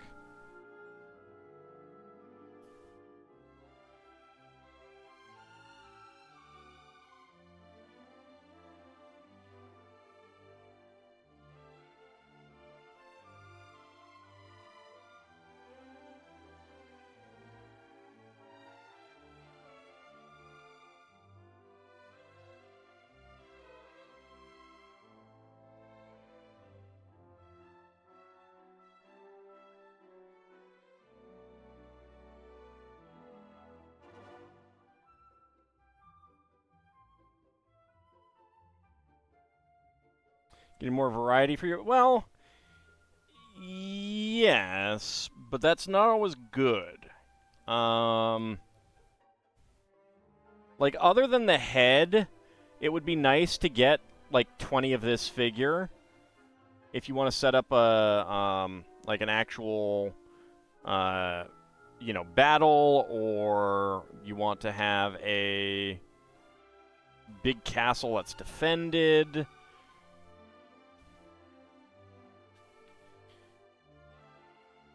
Like, there are reasons to get multiples.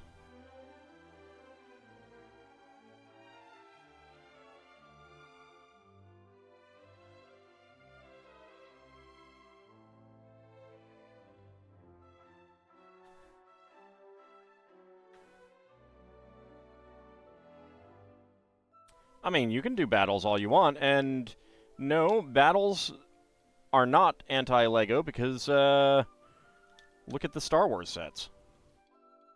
It's like nothing but battle. Buttle. Buttle battle.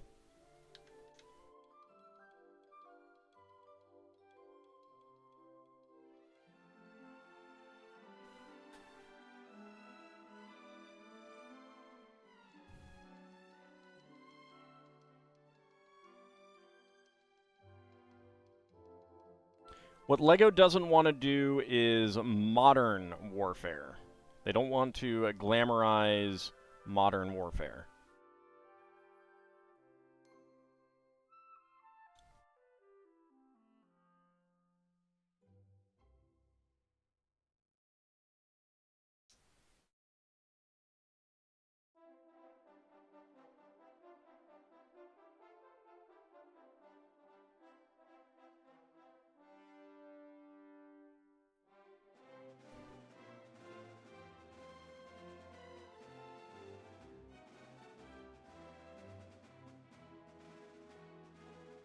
Well, that's called Star Wars in space.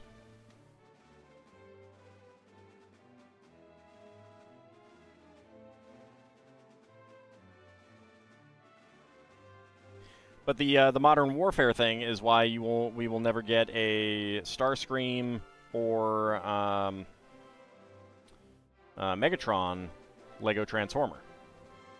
That's why their first Decepticon was Soundwave.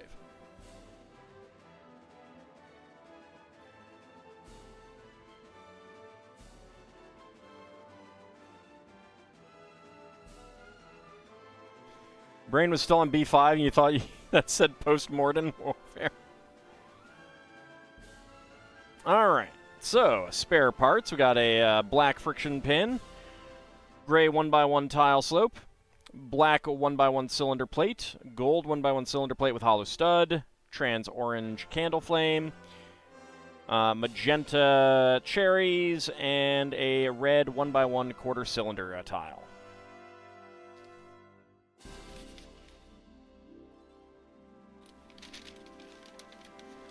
All right, bag number 6.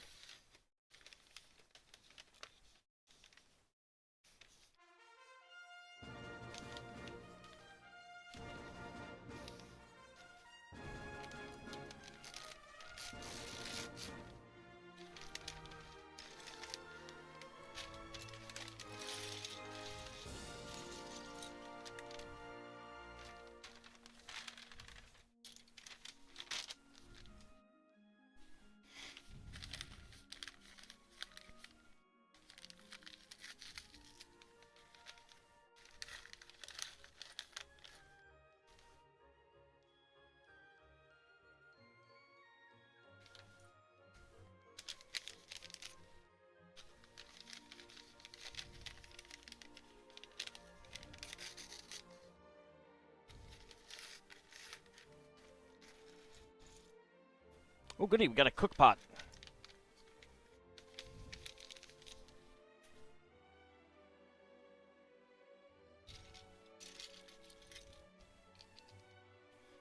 You know what LEGO needs to make a set for? The Black Cauldron.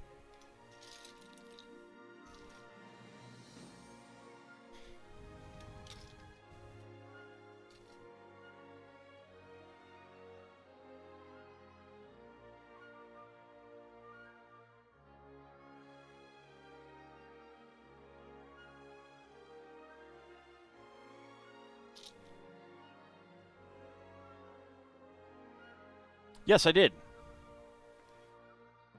And I not so recently played the Sierra adventure game.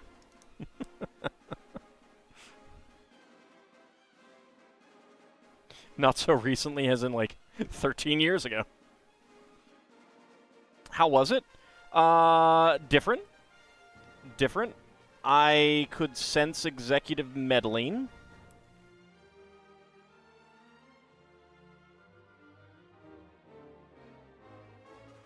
I mean, overall, it was fun. I could see kind of where the gummy bears kind of got their start from that,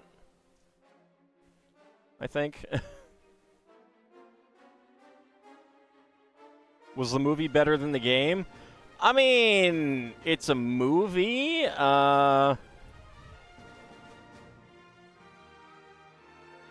I don't know that I could say that the movie was better than the game when they're, like, different experiences entirely.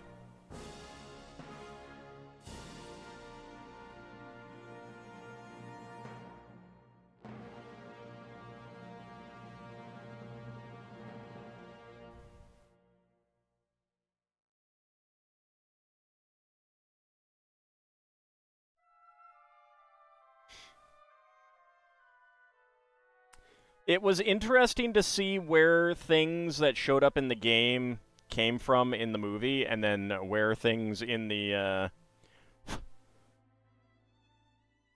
game came from the book, and where things in the game came from from nowhere. Yes, it's a very good book series. It's based on the first two books of the Prydain Chronicles by Lloyd Alexander. The Book of Three and the Black Cauldron. The books are a lot better. A lot better. Ultimately, like, the movie is like its own thing, though. Like, it's different enough that you can look at it in isolation and ignore the fact that it's from a book. And you probably should.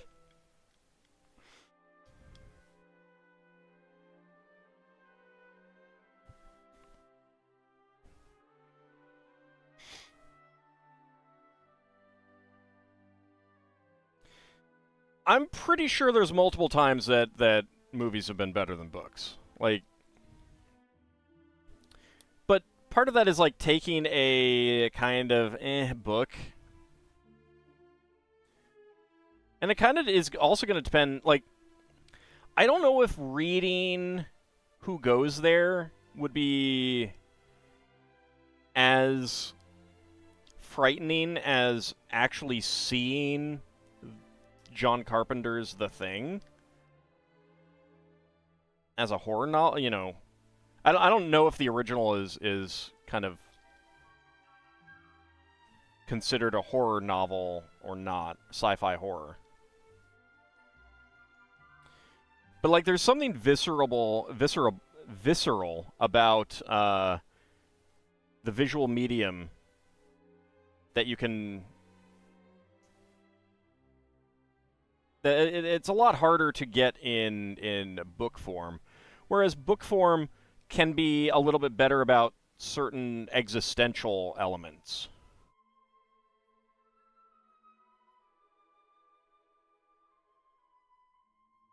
Ald couldn't have loved it much. He doesn't call any characters Islandwy.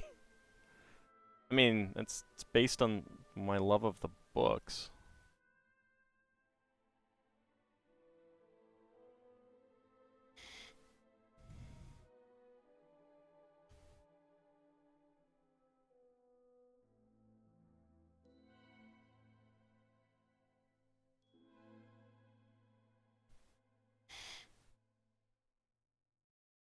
I mean, it's kind of like saying, you know, what original movie is not better than the remake? Well, there's definitely remakes that are better than originals. The Thing is an example.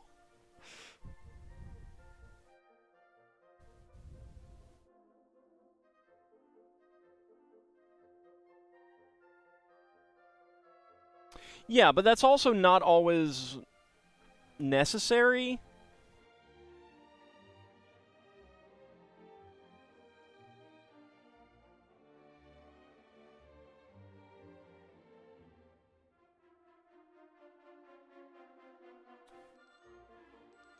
Thing prequel? What? What are you talking about?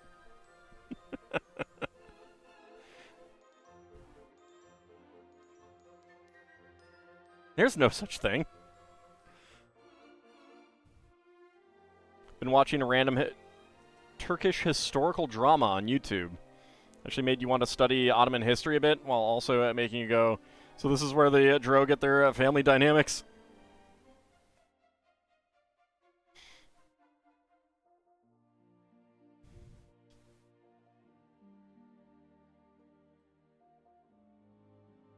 Sure. I mean, like, I'm not, like, it's very much a situational thing. I mean, I think it's definitely fair that books are generally going to be better than movies based on them. I think that's a fair generality that it will usually hold true, but it won't always hold true.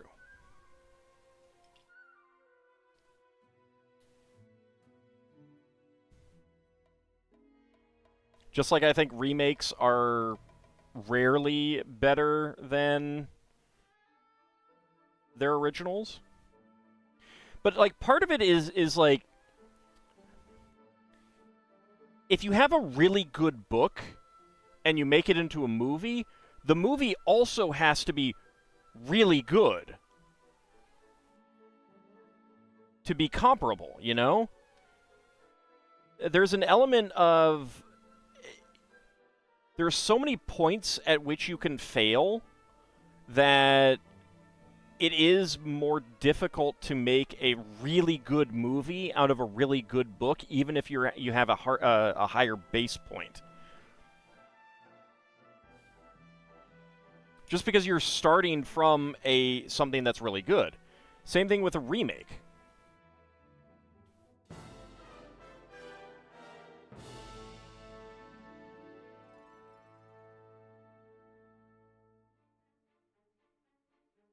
You know, sometimes if you want to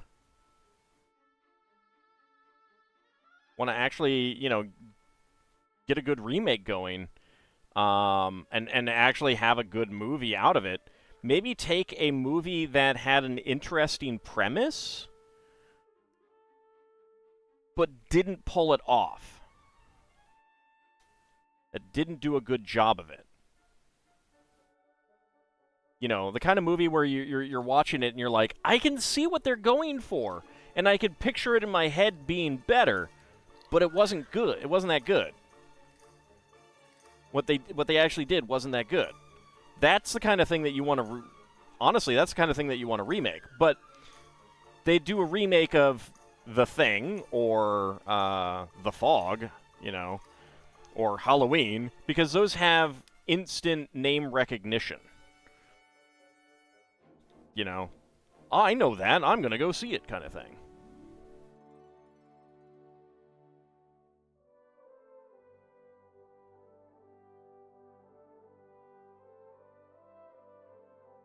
Yeah, they remade The Fog. John Carpenter's The Fog. You ponder the timeline where Lucas was allowed to make a Buck Rogers movie.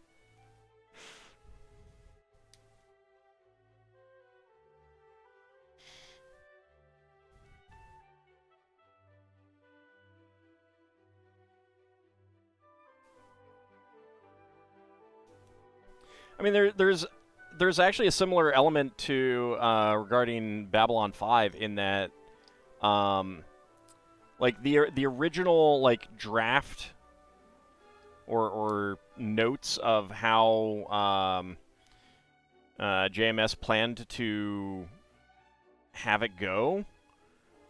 Oops, I missed getting these on there.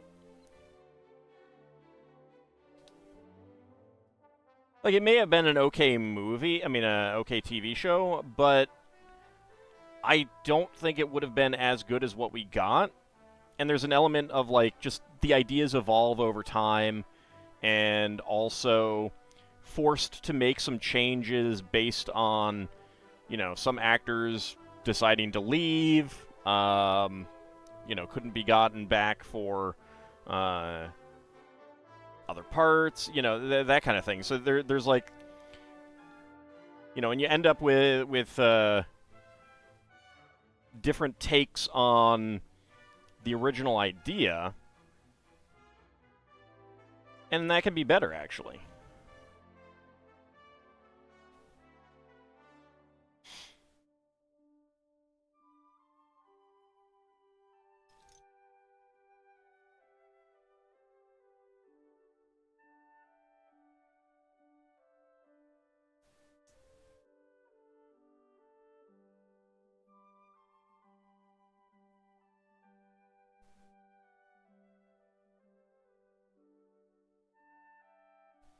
Like, so much of what makes certain movies and shows really good is a confluence of elements, especially when it comes to like multiple people working together.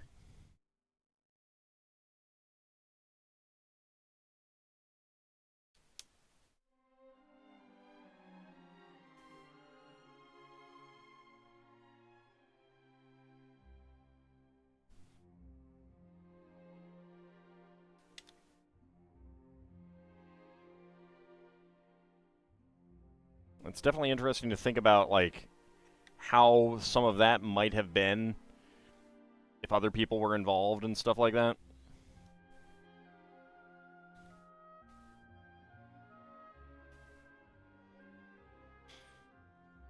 Ald would be nothing without his editor, for example.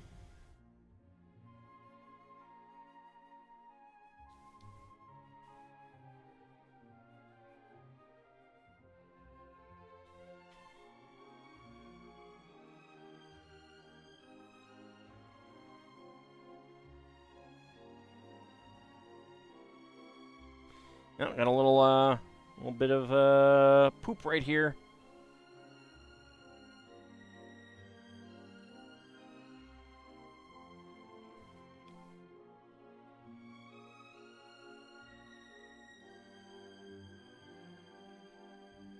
There is an element of that in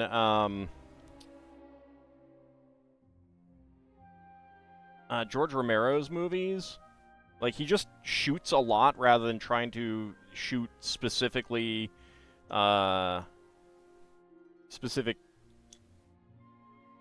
scenes and actions and everything like that.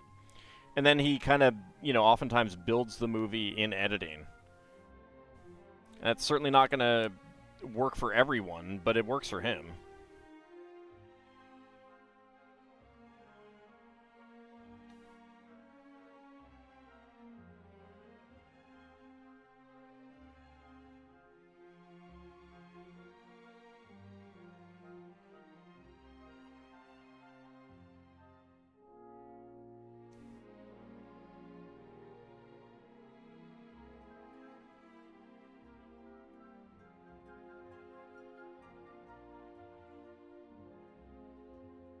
Probably just you, but the actor they got to play Prince Bayezid looks like Will Wheaton.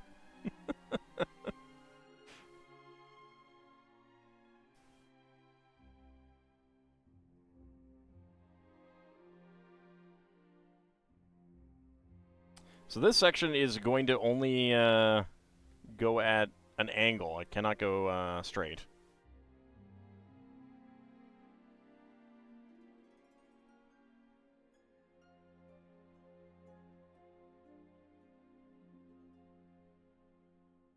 Will Wheaton isn't real. That may come as a surprise to Will Wheaton.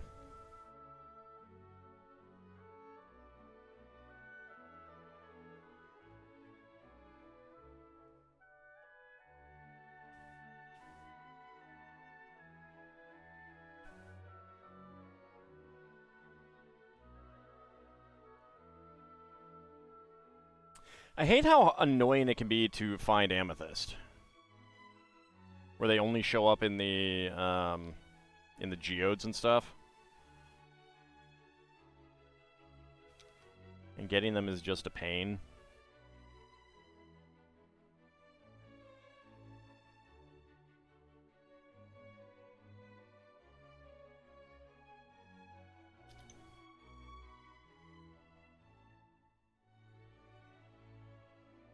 Admittedly, part of it is that I don't enjoy exploring in the more recent updates as much as I used to.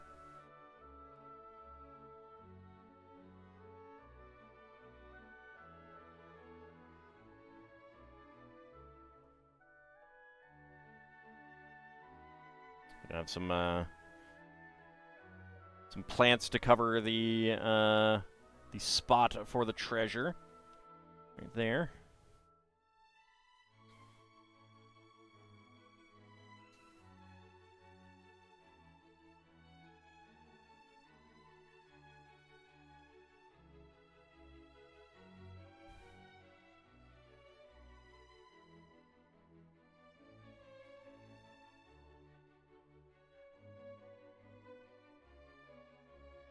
Like, the easiest ones to find are always the ones in the ocean, but then actually interacting with them is a pain.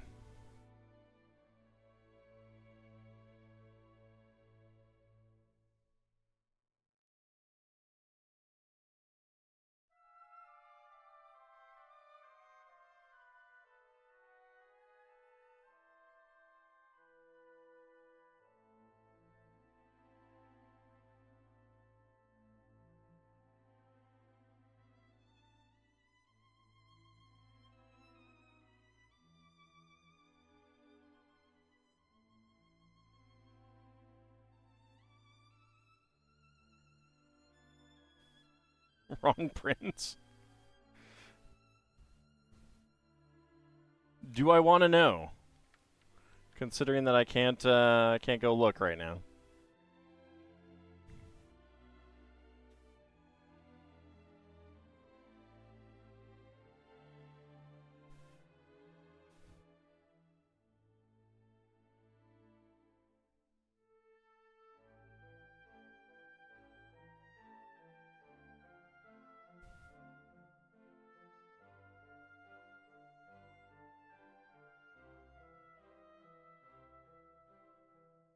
What you wish is that you could silk touch the budding amethyst block so you could farm a base with them? Yeah.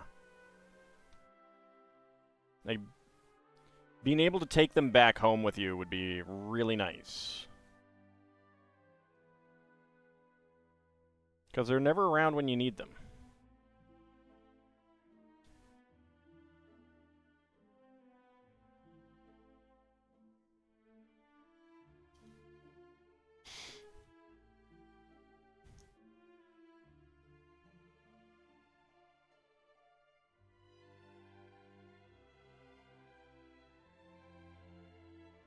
I mean, Lord Canis, I saw that first message. I thought, like, you tried to post a GIF of that, and then, a GIF of that, and then got the, wrong one or something. I don't know.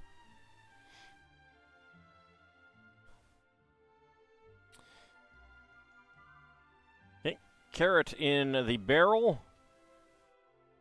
You can either lay it in there, or you can stick it right into the cross-axle hole. There we go.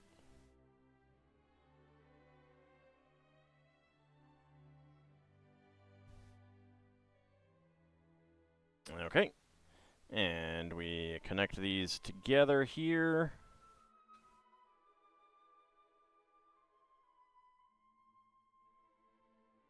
Lock it in there with an arch and a 2x2 cylinder tile there. All right. So, spare parts. We've got a black bucket handle, brown swirled ice cream poop piece, brown 1x1 cylinder plate with a log print, and a bright green carrot top.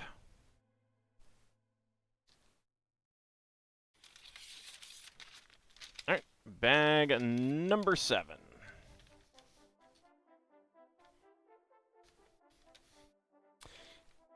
In this case, it's poop. In this case, it's poop.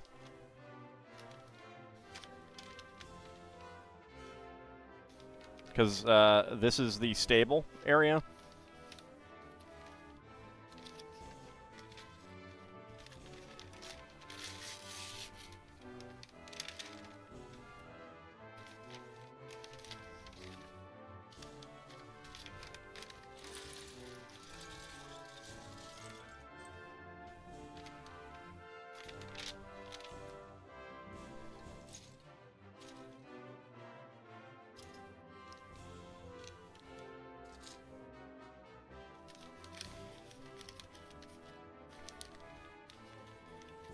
Horse has, other horses have not.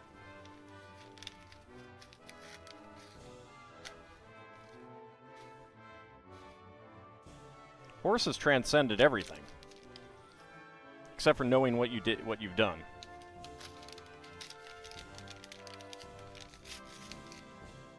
There is no transcending that.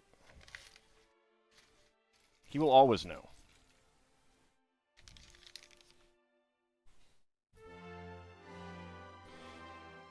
Alright.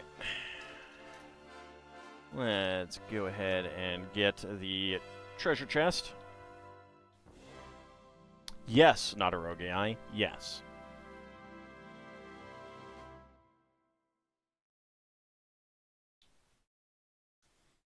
Spare crowns for Linda, indeed. There's the minifig head. Legs and torso.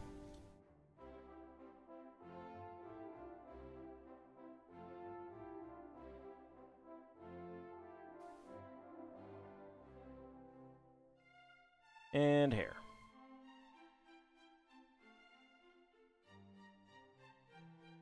Now let's go ahead and zoom in on our blacksmith.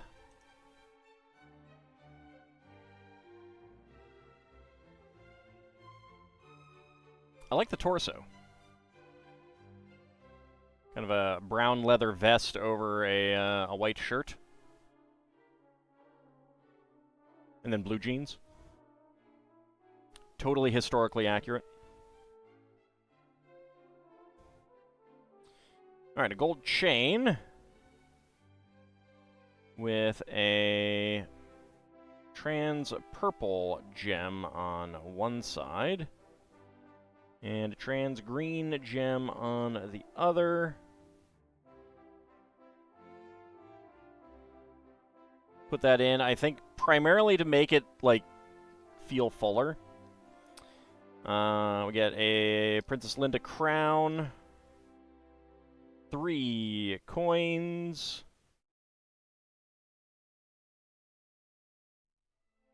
and then the all-important alicorn, gold alicorn.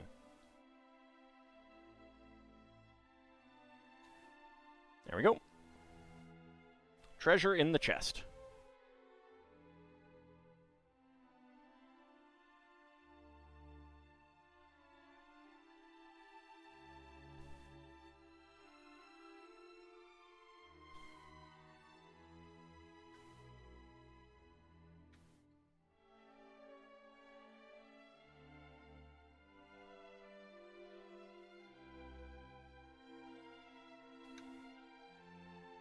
Kinda cute. Only kinda. Wow.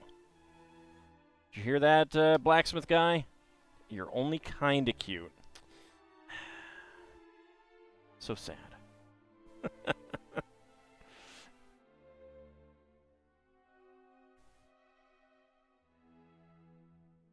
Blacksmith rates don't kid around. I mean, when you're good, people are willing to pay for it.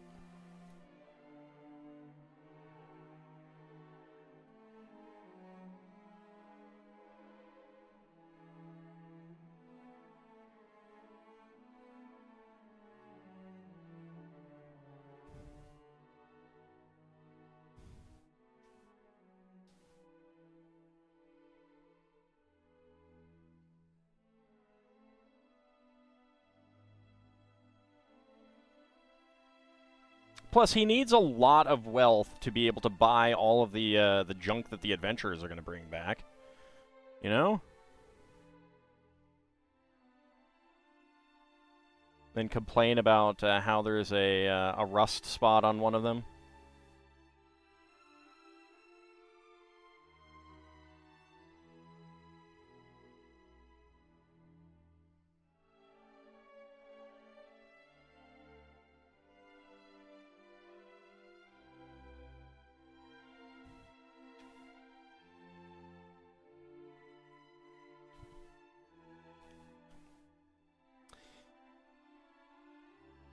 Alright, let's see.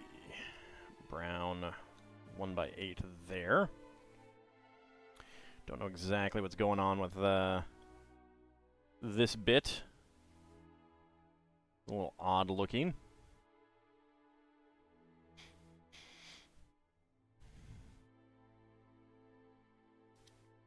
Pretty sure Smiths would just buy metal stuff at scrap rates. Who's going to resell a goblin sword?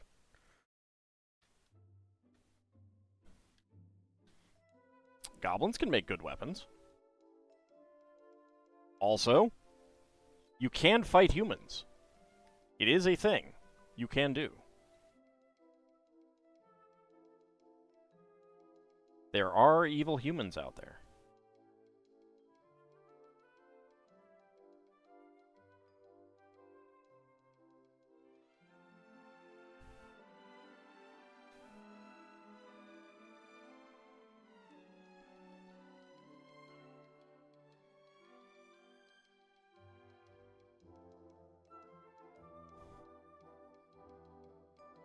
Alright, right there in the middle. 2x4.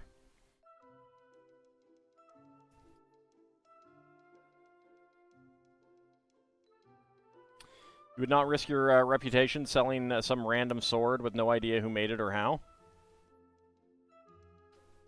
Why not?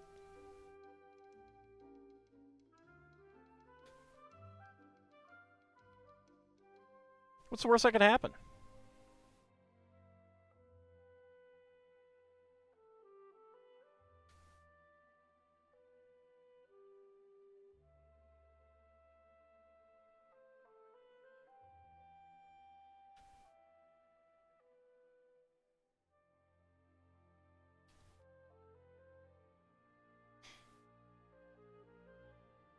Plus a scrap rate for a full suit of armor. It's still a full suit of armor. Alternately, goblin male is still male. Get kicked out of the guild, lose all your contracts, jobs, die penniless and alone. You say that like it's a bad thing, though.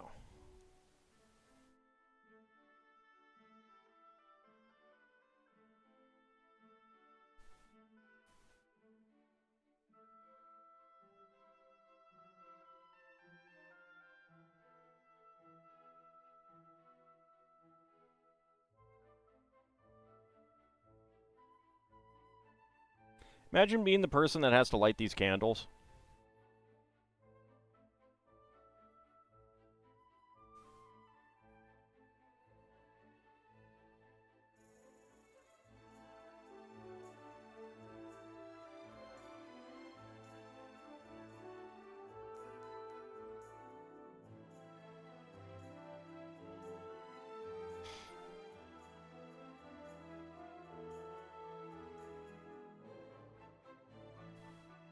Maybe he is buying them at scrap rates, but the scrap rates are very expensive, you know? They're on the gold standard, after all.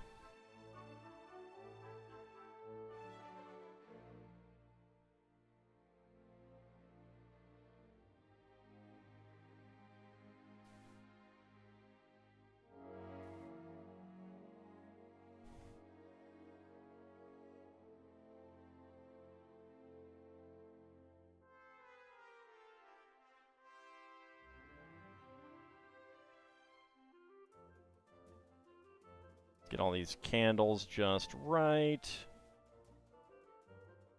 There we go. Alright, above the table, a nice chandelier. Pretty sure they used long rods with smoldering matches to light them.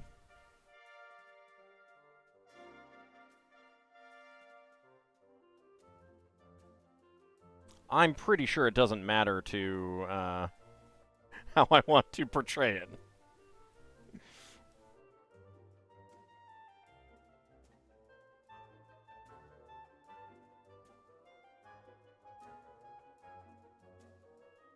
I'm pretty sure they had to levitate up. They just use interns. This is a castle, it's not a corporation. There's a difference. There's a little tapestry up there. Get some bright green and yellow here.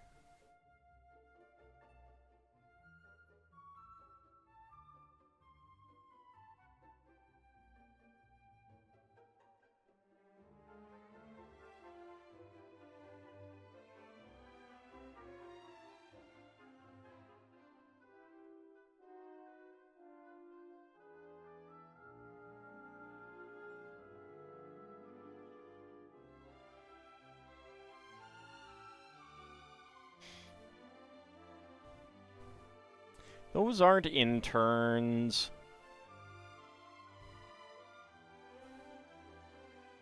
Interns can quit.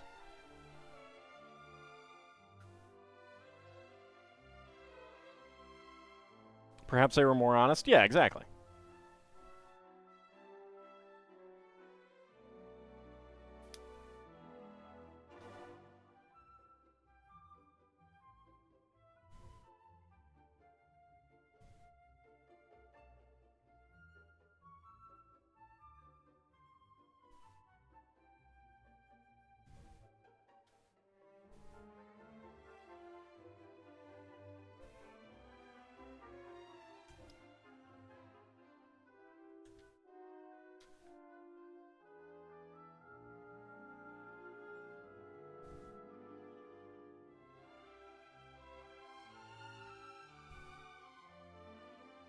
So lots of tiles and half tiles over here. There's going to be a removable roof section here.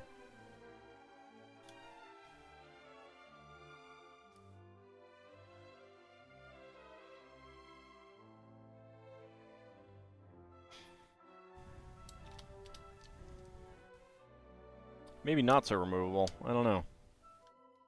Wasn't expecting those to go on right up there. Hope I get to minifigs before you have to chauffeur. I don't know. There's still a lot left to go on this castle. Still have 4 bags left.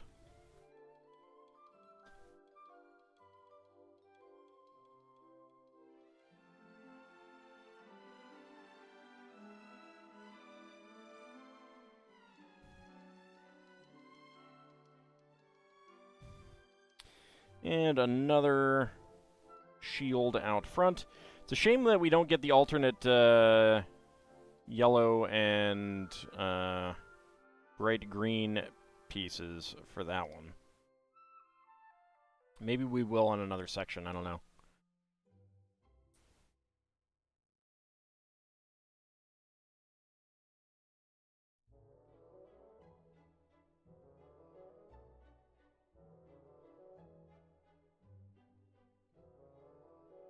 Pieces per minute.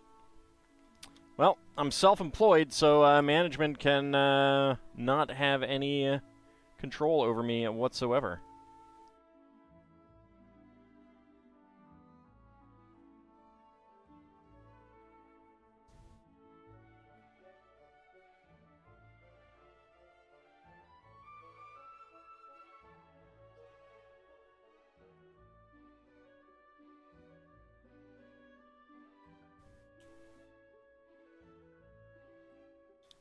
Have I ever served as a food courier? No, I have not.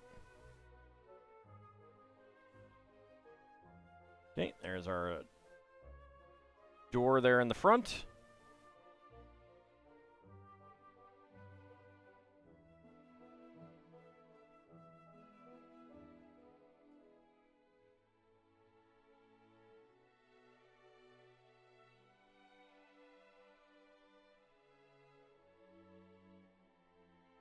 Have I ever curried my own food? Well, considering that I'm not a fan of curry, nope.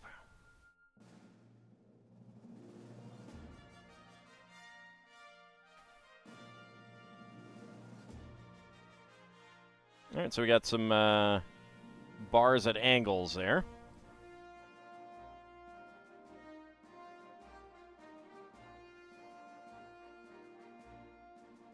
Yeah, I have no desire to do any of that driving stuff. Uber, Lyft, DoorDash, like, I don't, I can, it does not seem like a nice job, shall we say.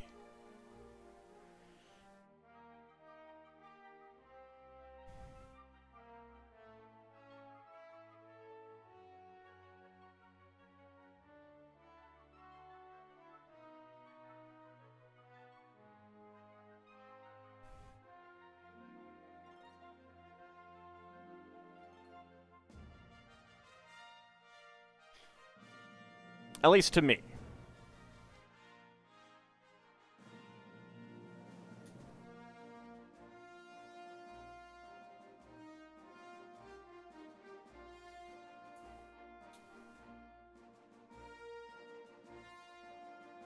I've only ever ridden in an Uber once as well.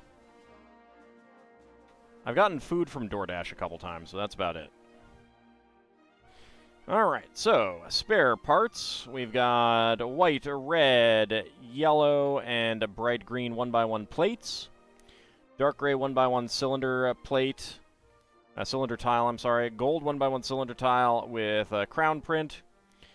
A tiara piece in gold. Beige 1x1 cylinder plate. White 1x1 cylinder tile with top peg. Black 1x1 cylinder plate with underbar, gold unicorn horn, and trans green and trans purple gems. Very nice. Alright, bag number 8.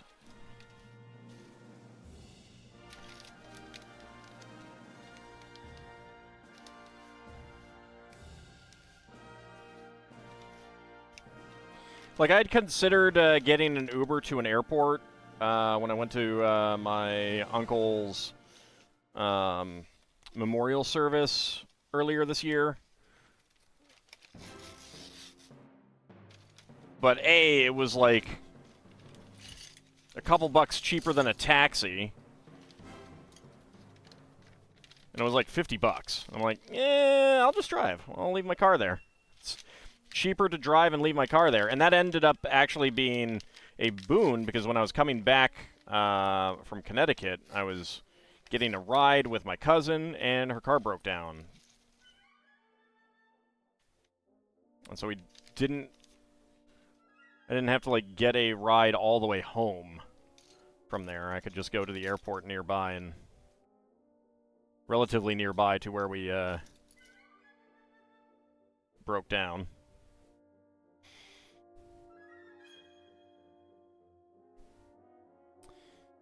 Only reason you've gotten DoorDash is local Pizza Hut replaced their drivers with it, and you did not notice the notification. Was it more expensive? Because I imagine it was more expensive.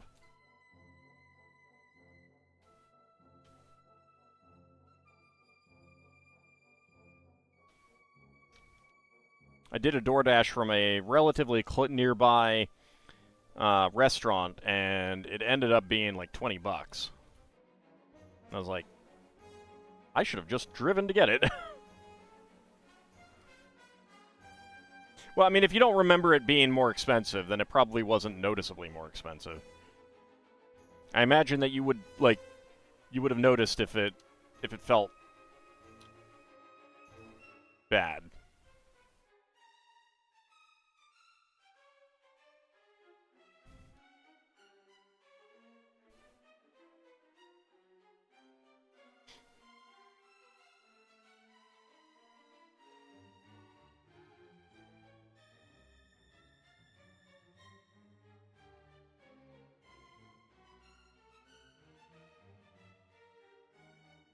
Did notice that it took long enough for the person to even pick up the pizza that you could have just walked. That's not great. That is not great.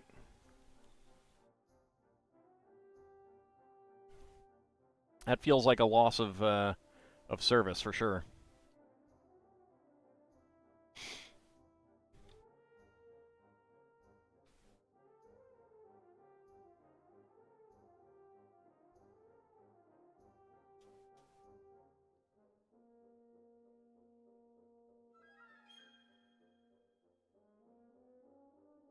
Used to order food delivery a lot, partly because you were so anxious about driving in traffic.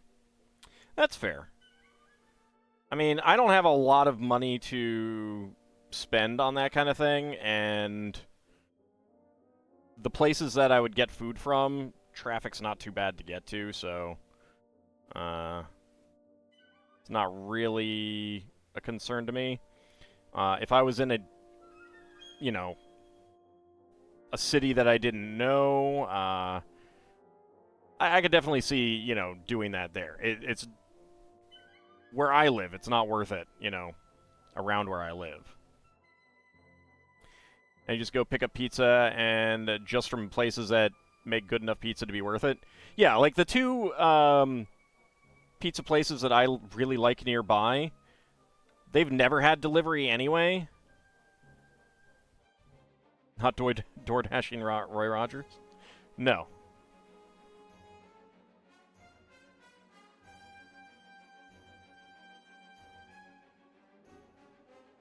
I would never DoorDash a burger and fries.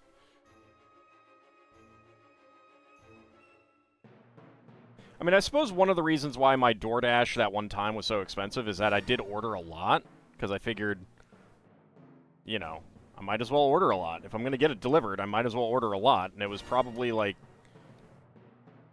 a portion, like a percentage of the amount or something like that. If you could, you would pay for pizza for me every day? I don't think I would want pizza every day. I love pizza, but, I do kind of need to lose some weight.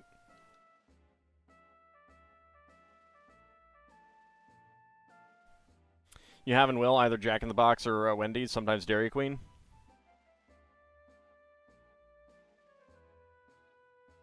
So one of my issues is that I find that, like, the nearby Roy Rogers is, like, by the time the food would get to me, it would be not cold, but cool. So if I'm, like, out in that area and I get it and I eat it while I drive home, then I'm getting it while it's hot and fresh.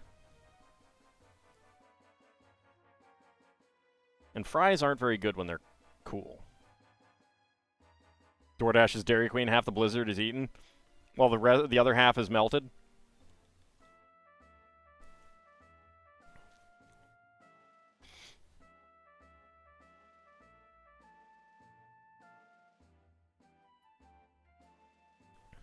Six-piece chicken breast with country gravy. All right, well that's a fair amount of food.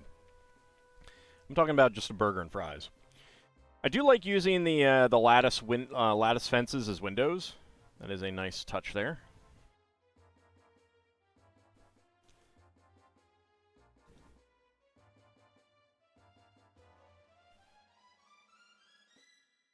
Maybe. I've never had bacon cheese fries.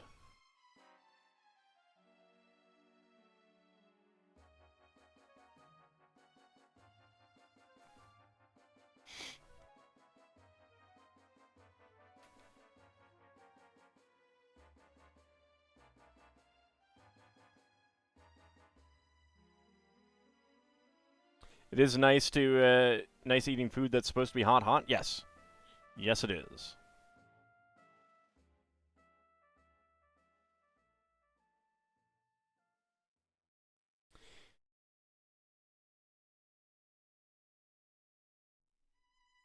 Yeah, I'm not a cold pizza person myself.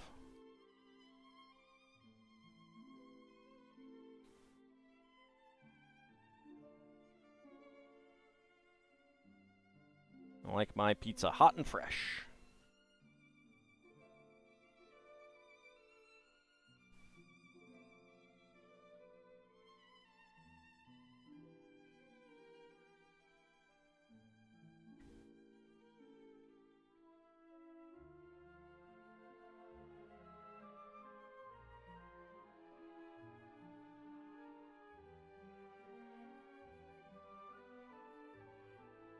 I mean, I do, and when I get a big pizza, I do save some for later, but it's better when it's hot and fresh than microwaved.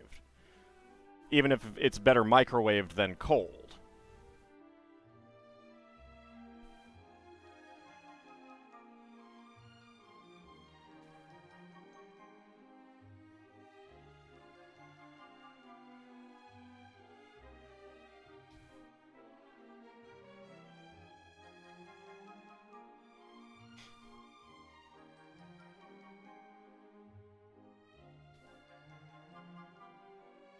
Sometimes I'll oven it if I want to try to get it closer to the original. All right. So that is our first floor of this section done. Now let's go for bag number 9.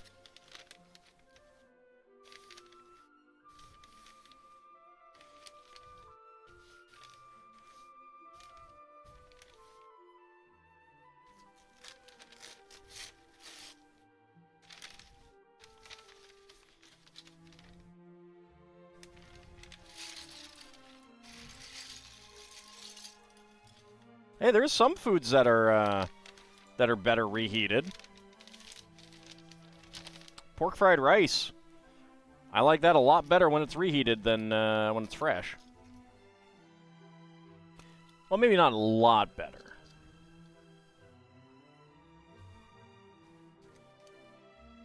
All right, got some large octagonal angle plates here.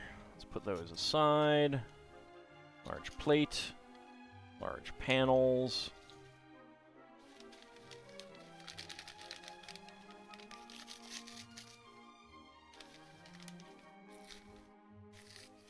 When last have you had fried rice? I don't know.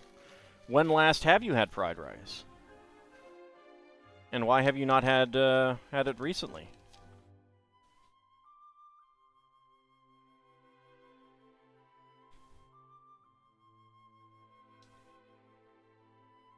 And you should.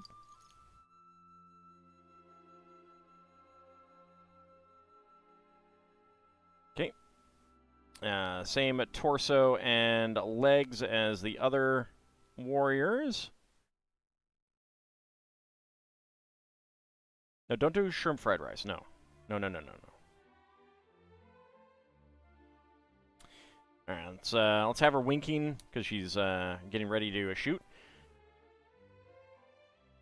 So she has the hair with buns. This hairpiece was also in the blacksmith shop, but she is wearing a blue hood.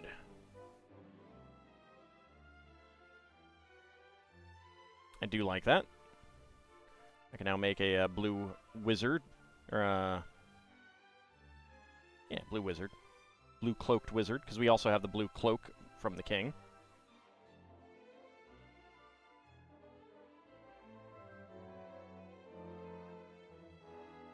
I mean, you can also buy fried rice. That is a possibility.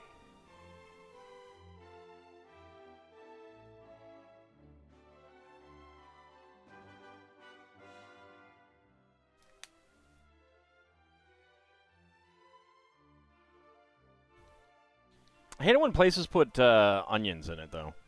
Ugh. Ruins the flavor and texture.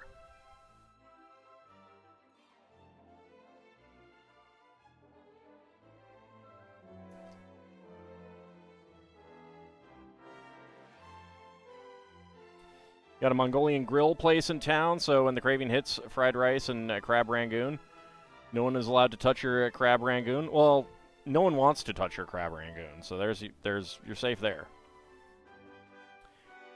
Onions are fine in French onion soup, but in fried rice, it's a bad texture. It's a really bad texture. Carrots are also not a great texture, but not as bad as onions.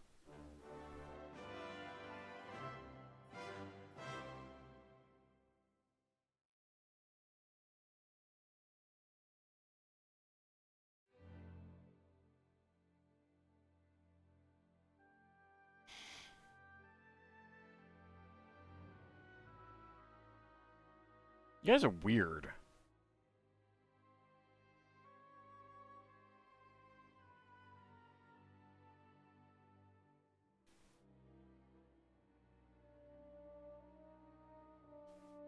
Talk about the weirding way.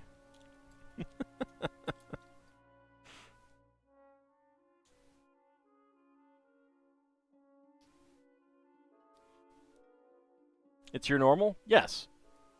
Which is weird.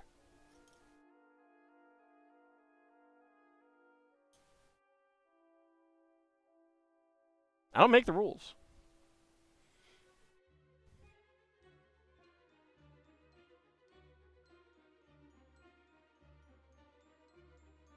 I just live by them. Getting hungry? Me too, actually. I had some leftover rice earlier. Wasn't quite enough.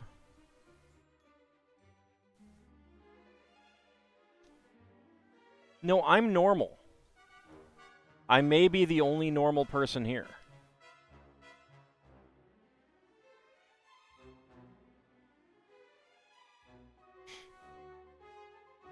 The only normal person here.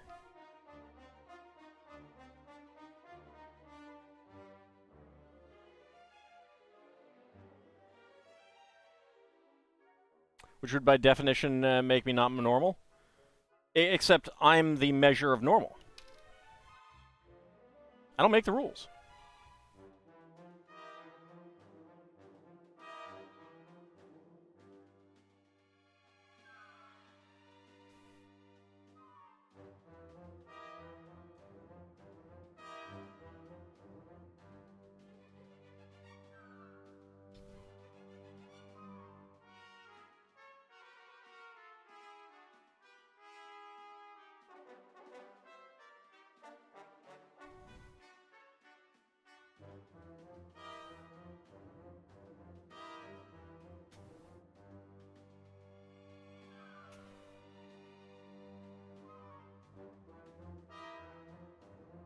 So unfortunately, these are a little wobbly. But they do look nice. Buddy Extreme Attitude, how's it going? Love the set, hate the brick-built horses, wish they had used the old molded horses. Yeah, but it's a 3-in-1. Animals are always brick-built in 3-in-1s. So it's kind of a given. I mean, like, I feel the same way. But there's some good pieces in them. And I have plenty of horses, so there's that too. Isn't that right, horse? That's right, horse. Horse knows that I have many horses.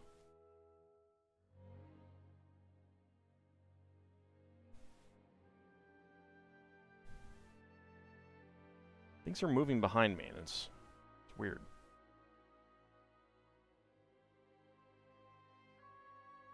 Yeah, the all the animals in 3-in-1 sets are brick built, so they can use the parts for other things, and also to inspire kids to build animals rather than just be like, I can't have a sloth in my Lego set because Lego hasn't made a sloth.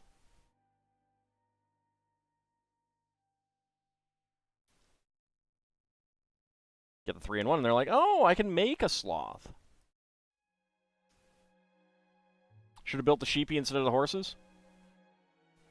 Well, I'm building the main model. Sid the sloth.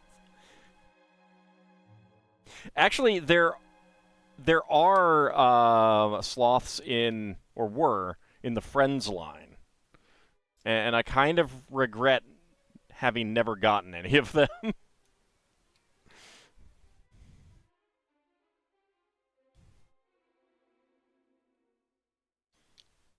I'm not a big fan of most of the Friends animals, but some of them are pretty cute.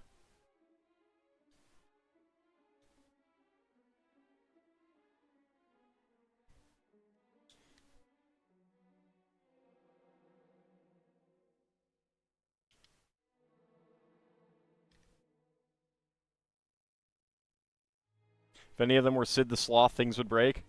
Well, I don't know who Sid the Sloth is, so I don't know.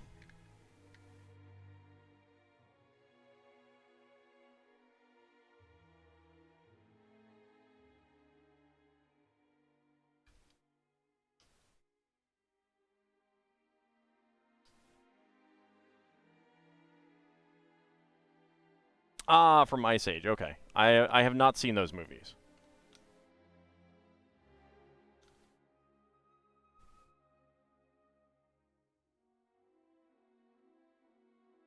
Hey, maybe someone will do a Lego Ideas submission. Who knows? It's possible.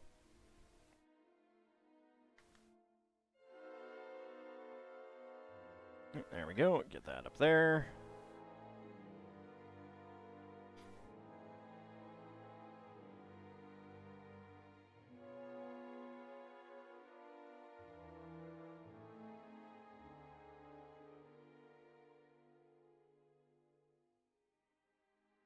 We will watch them in order.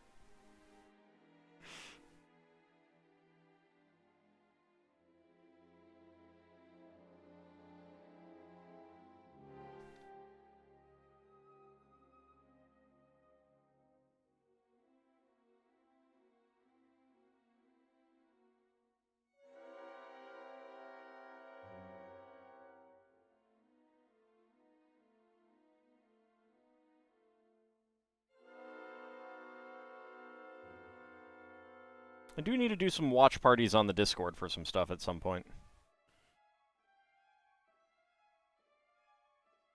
Picked up a Comic-Con set on eBay for 50 Canadian. I mean, I suppose it depends on the set, but that does seem pretty good.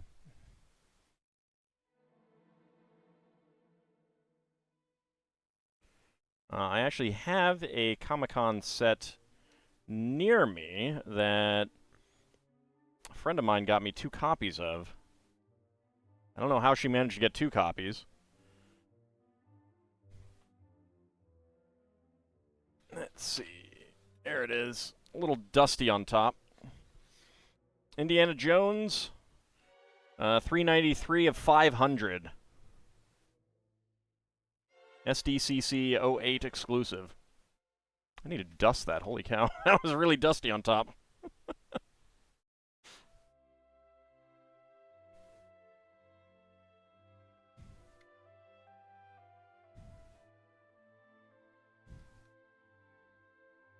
Taskmaster ambush set, Red Guardian. I don't know what that is, but congratulations.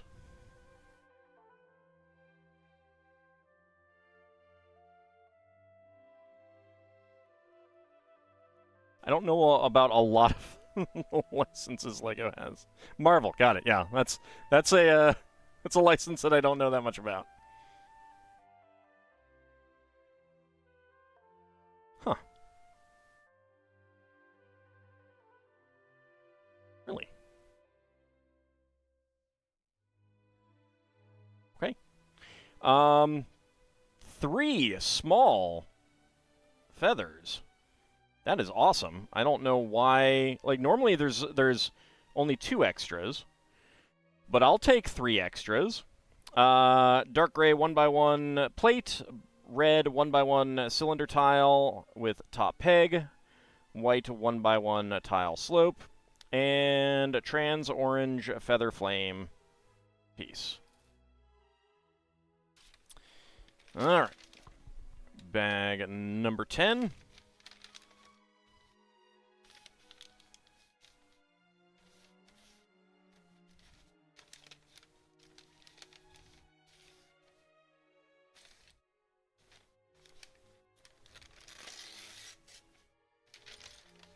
There we go.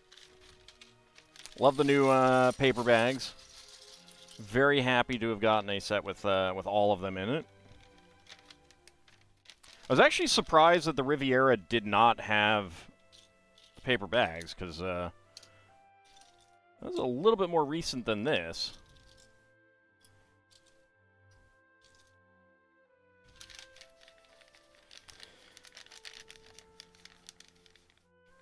Three Japanese places near you, and only one has fried rice. What about the Chinese places? Built the set and thought you were done. Then you looked, you had 2 bags left over. Was that the... Oop, don't go away. Was that the Zelda set?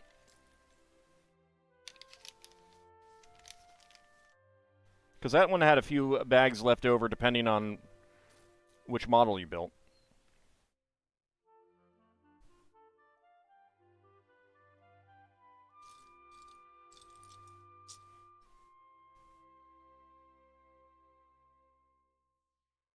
Nope, get back here. Don't try to escape pieces.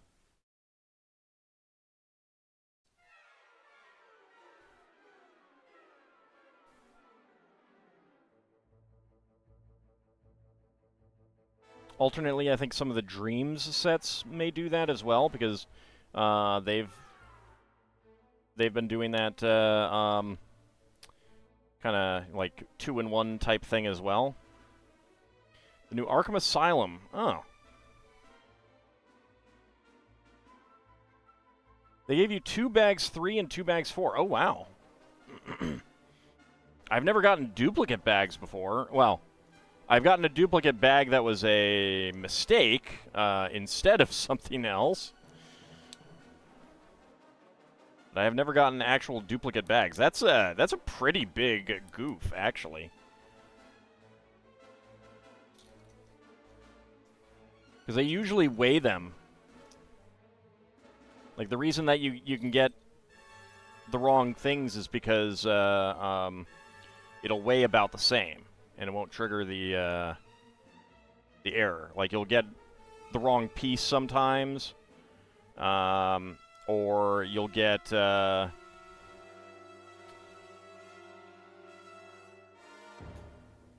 Like, my issue was one of the small bags that come inside of another thing.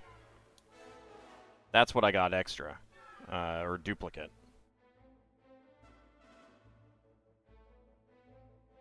It's pretty rare, yeah. And it definitely shouldn't happen. I don't know that I've ever heard of anyone getting actual extras. Count yourself lucky. I would love to have extras.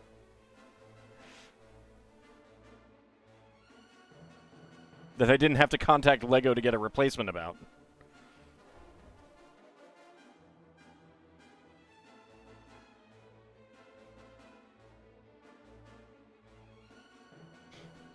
Because if they do send you, like if the wrong bags are in there, they will replace the parts.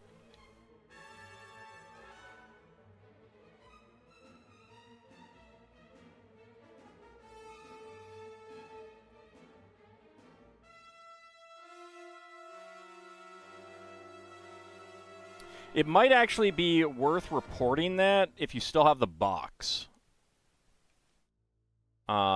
Just because, like, that, then they will, like, that'll go into their QA process, and they'll check to see if there's any issues in that, like, with the computer systems in that, packing plant. Because that's what happened with it when I had a whole missing, like, replaced bag kind of thing. They wanted the stamp from the tape, so they get the batch number and everything like that.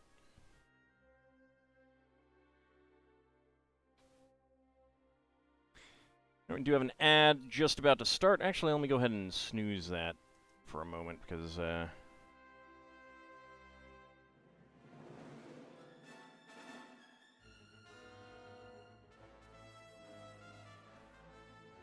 yeah, I mean, they're not going to make you send it back, because, A,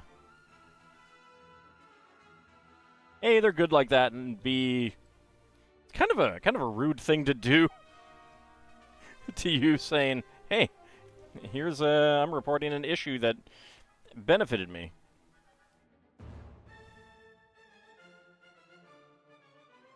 But yeah, they'll want to see about, like, checking their system to make sure that, There's no issues with the computers and the ways and the scales and stuff.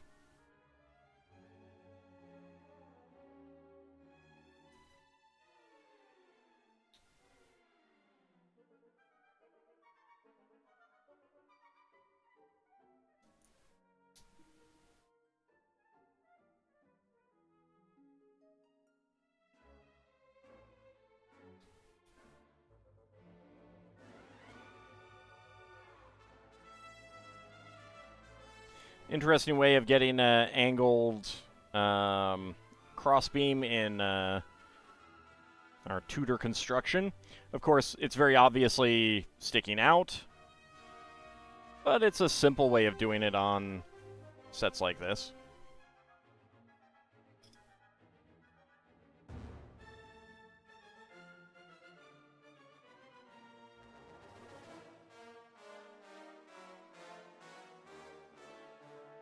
I'm definitely thinking about the Arkham Asylum.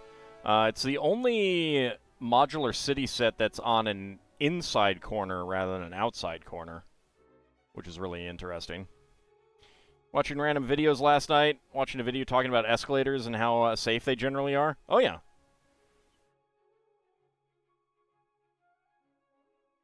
They're... Most things like that are pretty safe. Airplanes, boats, trains, escalators, elevators.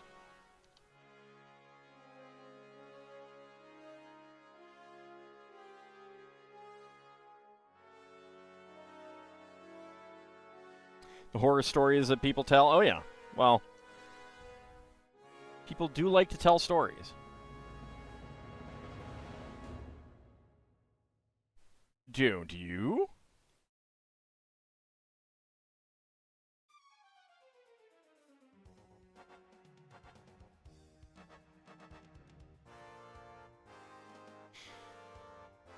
There we go. Nice half-timber look.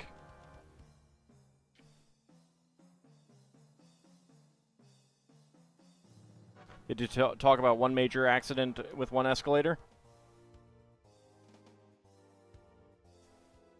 See, even worse than accidents are when you get to a place with a super-duper long escalator and it ain't working.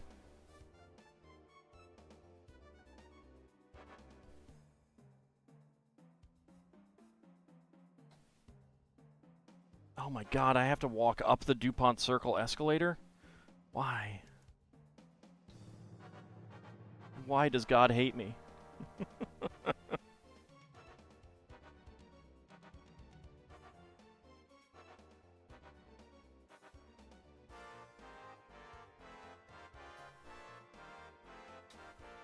I don't remember if it's the DuPont Circle one, but there is on the DC Metro one of the longest escalators in the world.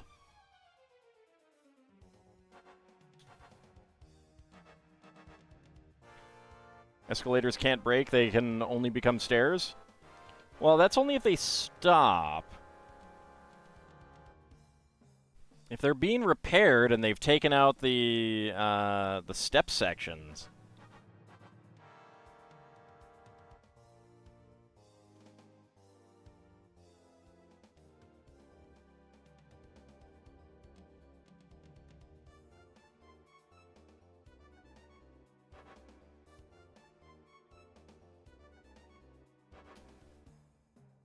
Now I want to go look to see if how many escalators have gotten longer than the one in the DC Metro. I think there might actually be a couple really long ones in the DC Metro.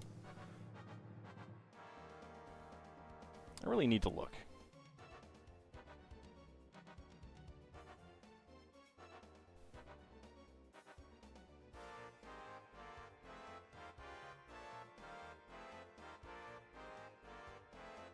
Should have done the Rocky celebration after you mounted those stairs at the DC Metro. The MARTA station escalator at Peachtree Center is 190 feet long, lifting you 120 feet.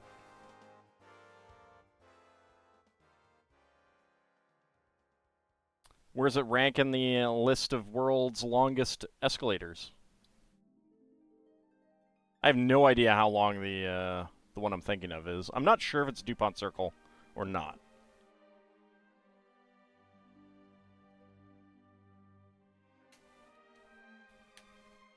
There's a few long ones in DC.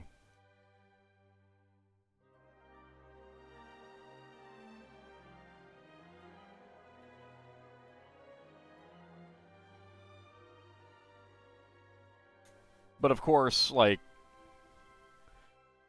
some of them have been there for a very long time, so it's entirely possible that a number of them have surpassed them by this point.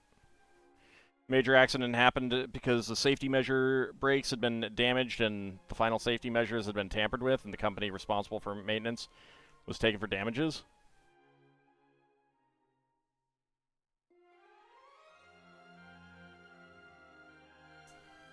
Wheaton Metro is longest but lower rise. Ah, yes. Yes, that is a pretty long one.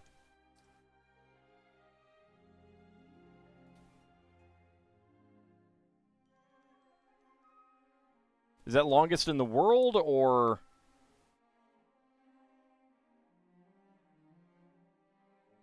Yes, Lord Canis.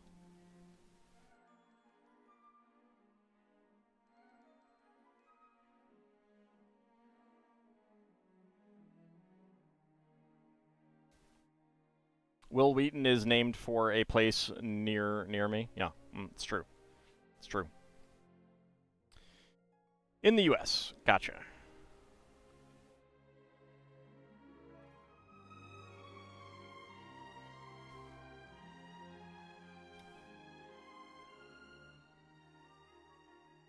I missed these 1x2 plates with clips.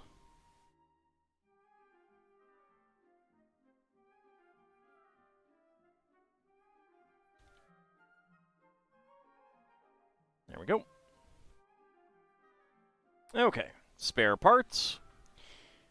Brown 1x1 plate, black 1x1 cylinder plate, and a brown 1x1 cylinder tile with top peg as our extra pieces. And the final bag, number 11. It's so tiny.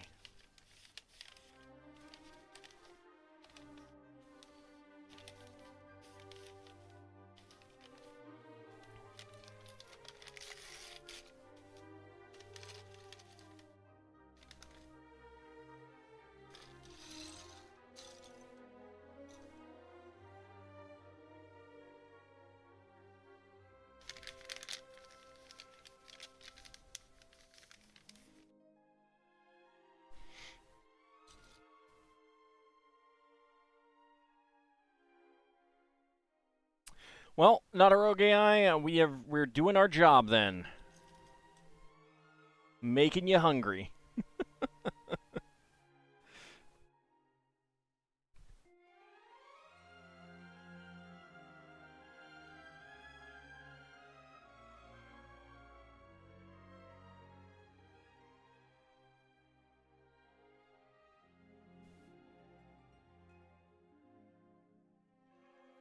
I'm highly paid by America's fast food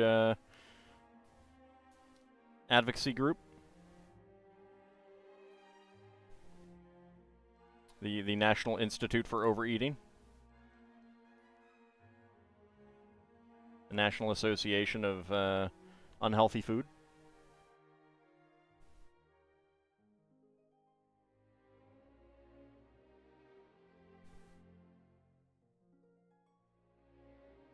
All right, we do have an ad break running. Get that in there. Slot that down right there. At least there is solace that Roy Rogers is closed. Wow, you're awful.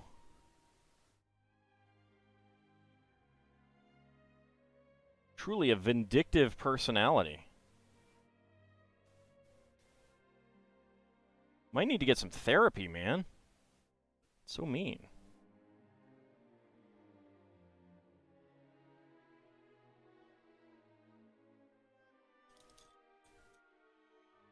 I'm going to go call all the McDonald's around you and tell them to close, and make sure that the Arby's is still open.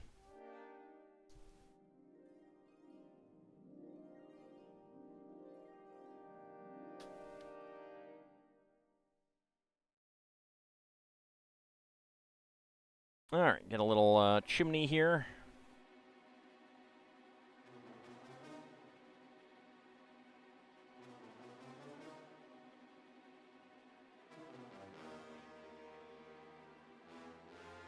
Alright, turn it around.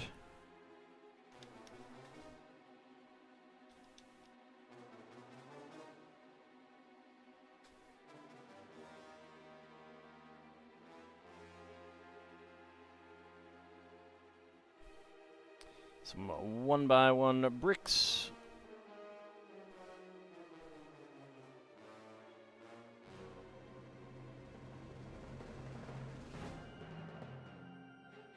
So dark blue corner slopes, 2x2 by 3 corner slopes. That is pretty nice. You do like Arby's better? Well, shucks. All right, what do you hate? Wendy's? Burger King? I'll make sure they're the only ones open.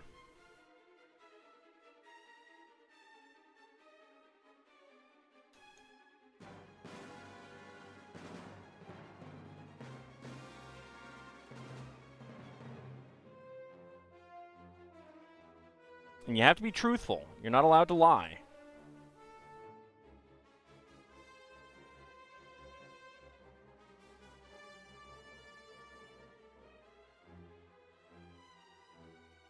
Yeah, but I'll make sure that they're open.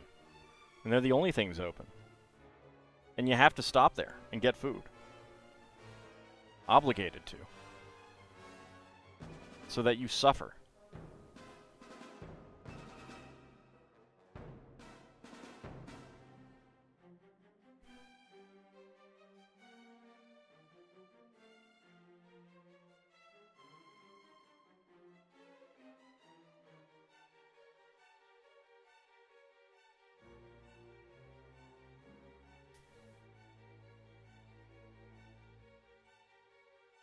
You don't know what you hate, most or at least tolerable? Dang it.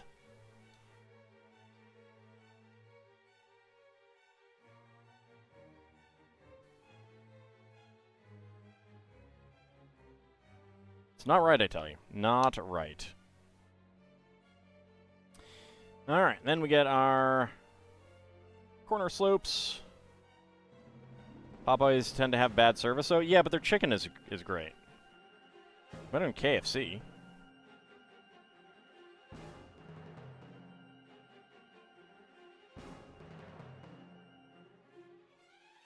Alright.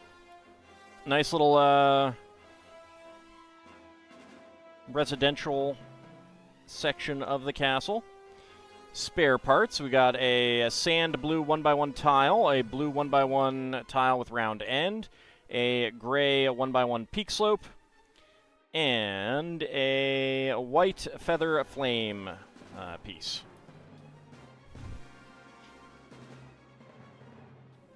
And this one will go right up here.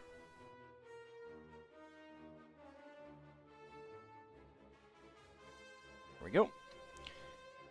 Slide open the little plant and slide the treasure chest in there to hide it. Very easily accessible from outside the castle, which seems bad. You know? Seems kind of bad.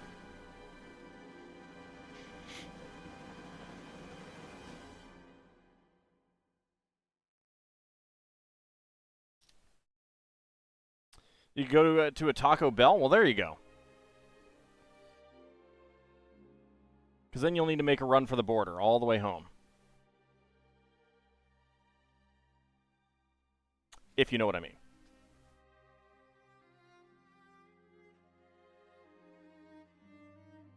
Oops.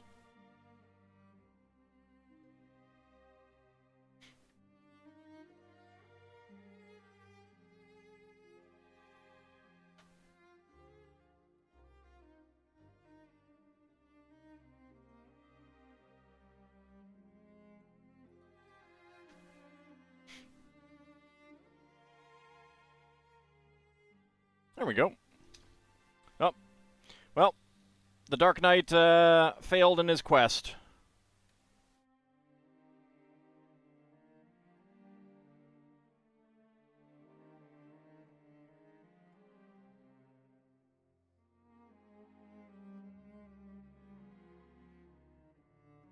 Okay, we can't actually make it evenly angled. It looks like this is about it. All right, let's get him up here, ready to open the gates. Our archer lady up there. Lady Knight back here. Blacksmith coming up to say hi to Lady Knight. Let's have Lady Knight face him, ready to do battle with him. Traitorous blacksmith.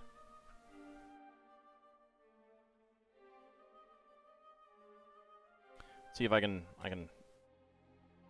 do this without breaking it.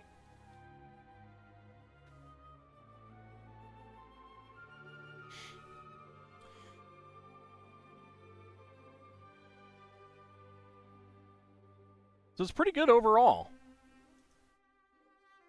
Like, it is very similar in a lot of ways to the classic castles. I definitely think it's a good 3-in-1 set. I mean, it's no Lion Knight's castle by any means, but it's got a lot of good pieces. I think it's got better pieces than the previous one, which had a lot of panels. Admittedly, this has a lot of these panels, these angled ones. And I'm not a huge fan of those these days. But, you know, it's still good. It has a lot of basic brick in it as well. Nice play areas as well, yeah. Drop off that section. Let me go ahead and disconnect the actual walls.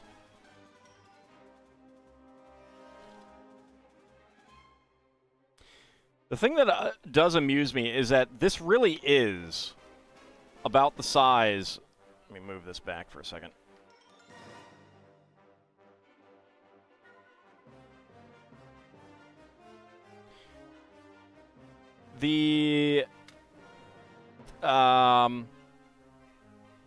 So the 1984 Knights Castle that had Black Falcons was about this size. A little bit fuller, a little bit taller here. Actually, no, probably not taller here. It did have 2 towers back here. But I think it is about this size when you close it all up. So that does amuse me quite a bit. And you can lower the drawbridge.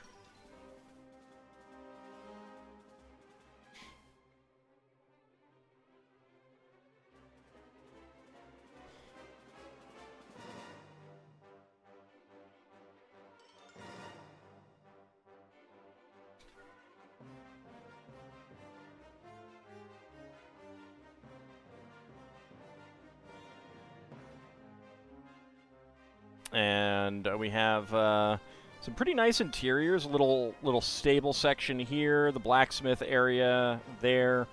King's bedchamber.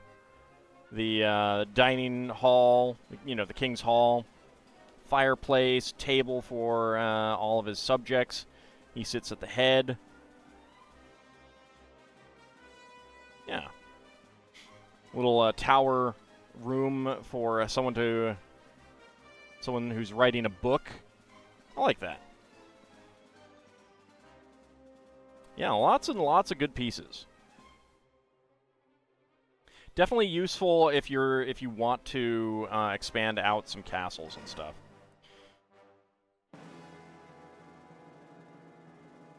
All right, let's take a look at the other things that we can make. You favor the term banquet hall? Those reds look out of place in the more blue-themed set? Well, they give a variety of pieces. That's the thing. Alright, so this suggests you dump out 1, 2, 3, 4, 5, 6, 7, 8, 9, 10, and 11 all together.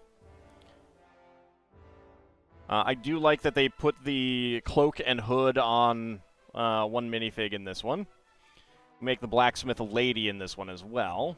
Give one of the characters the tiara on the hair. So it starts off with a little gate with some boiling oil to spill on attackers. It's always fun. Let's see. Start off with a little building that does remind me of the Medieval Market Village set in its building style.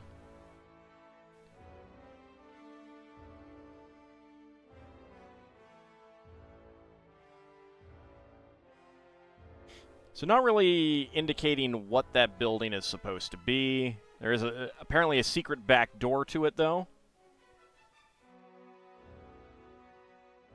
Some curtains on the inside of the windows. I like that. That's nice.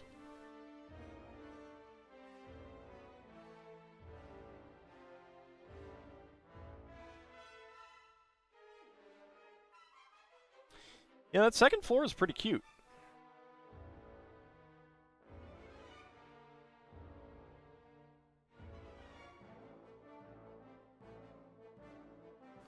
Little table with a candle. Black Knight's helmet. A bit of a defensive wall with a seat and table to eat at. With a little awning over it. The Black Knight is kind of relegated to a crummy place to live.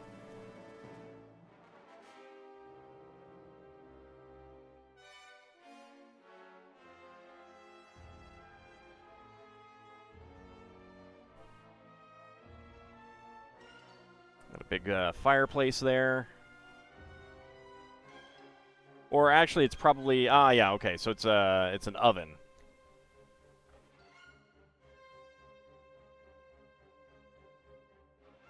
Yep, selling some breads and such pastries probably.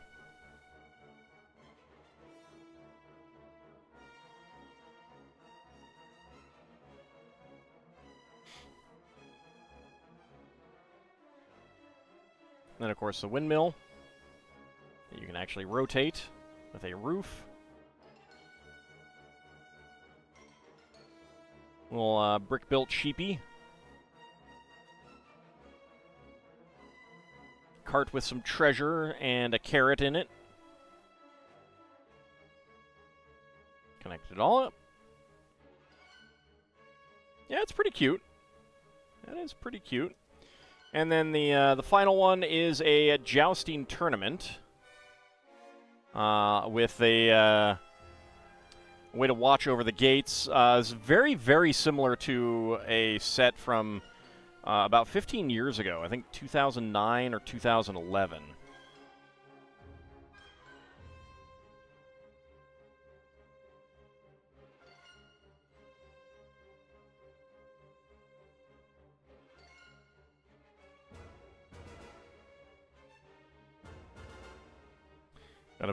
Got a writing table up above what I assume is a stable.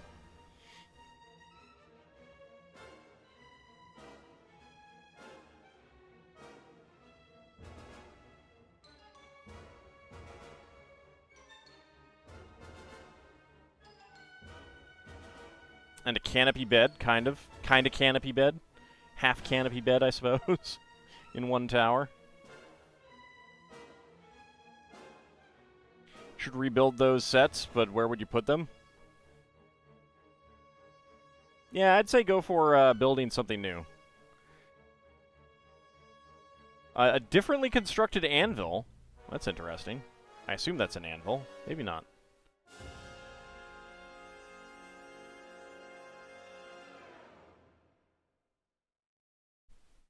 Tower with the treasure in it.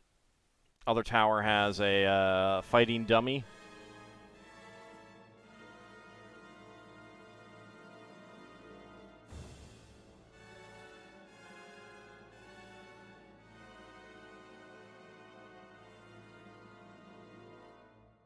The king has a table of food, as appropriate. You know, I mean, you want some noms while you're watching the joust, right? Right?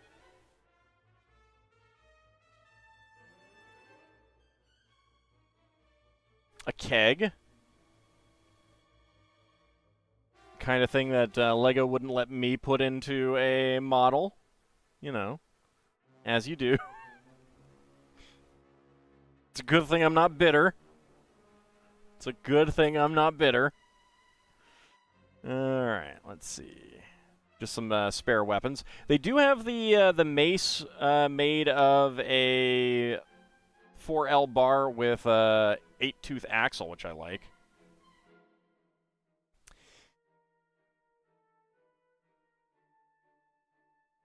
Alright, basically the same design of the horses.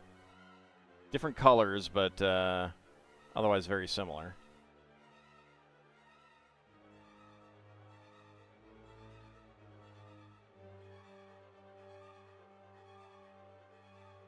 Yep.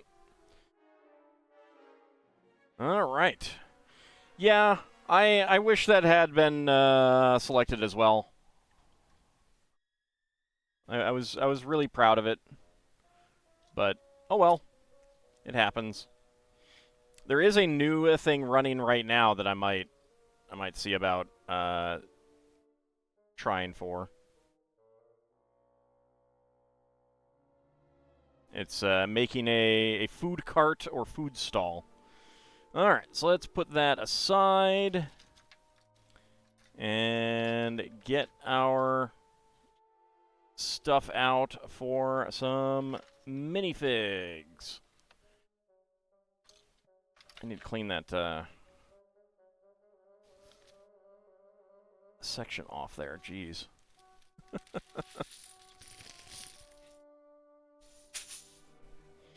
All right. So, Lego Movie. We're still missing one minifig from this set. Need horse builds, but they just clash with the 50-plus horses you have? Yeah. I mean, like, I appreciate them making horses because that's what they do in the 3-in-1s.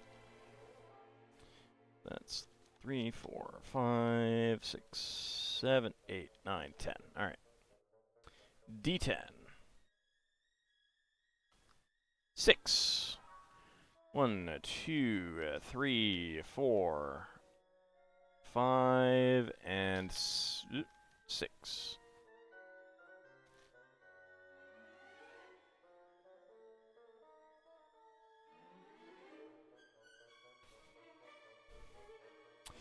All right.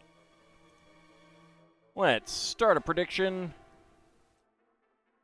Can all guess what is inside the minifig pack? Get your predictions in. Like, the main thing about them is just getting the knights, honestly. But having these pieces is really nice. Also, there's a lot of brackets, side stud brackets inside of them as well, which is really nice. All right. Let's go ahead and roll our D20 to see what it thinks we have. 18. Need a reroll. 14. All right. So, Robo Prospector. That is what the die is predicting. So, a 9 for Not-A-Rogue AI. That would be the one we need, the lady construction worker. 11 for Bahamut. That would be the Robo Secretary, which there's probably another Robo Secretary in the set. 2 for Isovan, that would be President Business. And tonight's initial guess is a Minotaur horse comparison, fancy cloth covering crafter. Leonin Knight with a lance. So, you mean a Leonin Lancer.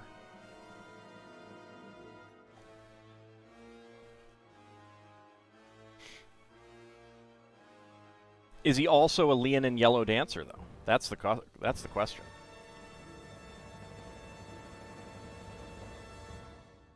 Wonders who knows that reference. Nope. Well, I'm not surprised you don't. You might be a little young for that one. All right, let me get my timer all set up because the time is just about out. All right. And predictions are closed. All right, let's go. All right, what do we got? What do we got?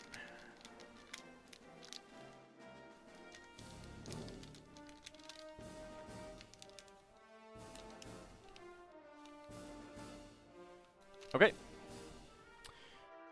14, get out of the light. 14.01, I believe we have the barista.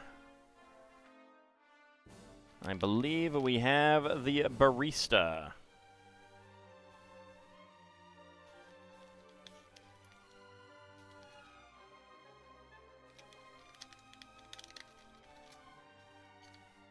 Yes, indeed we do.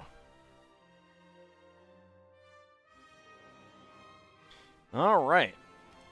So that is our third of that one, which probably means that there's another one more in there. All right. Let's choose the outcome within 20 seconds. Complete that prediction. Who is getting the hams? Kinshir and Bahamut getting all the hams. Very nice. Lord Canis and Ice Oven going for 20 to 50. No one going for 50 to 60. And Lel Bunny going for no.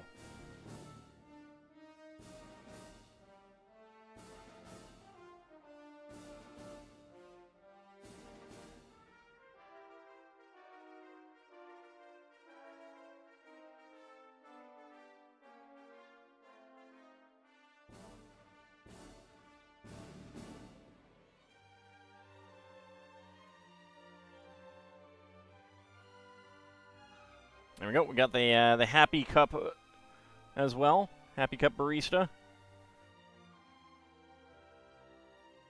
All right, I did mark that one down. All right, so that one is done.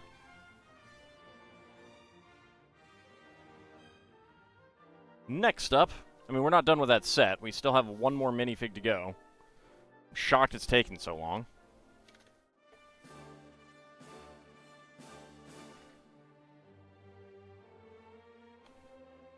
All right, 6. 1, 2, 3, 4, 5, 6, 7, 8. All right, D8. 8. Last one. All right. Let's go ahead and start our next prediction. Can all guess what is inside the minifig pack? Get your predictions in. All right. Let's see. 3 for Ice Oven. That would be the unicorn costume fan. 7 for Bahamut. That would be the Cthulhu alien, which is one that we need. 10, just to finish the Indiana Jones reference. That would be Ming the Merciless. Could be another one.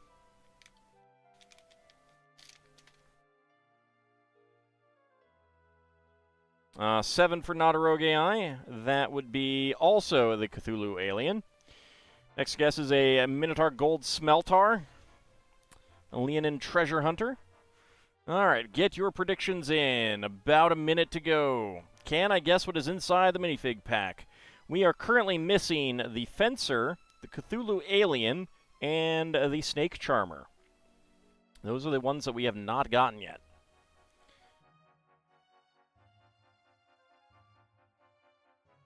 There's still definitely some more hot dogs in there.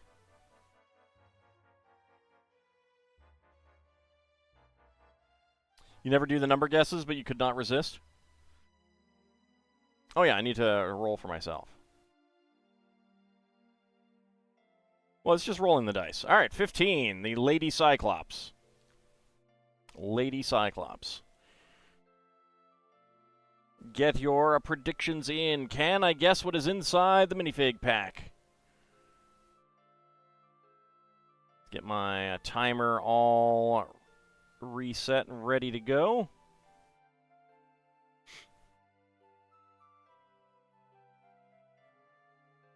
This is a pretty good set for minifigs, though. I like most of them. All right, 4 seconds remaining, and we are done. All right, let's get going now. All right, what do we got? What is this?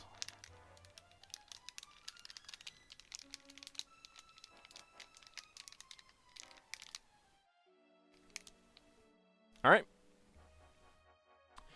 15.31. I believe we have the Snake Charmer.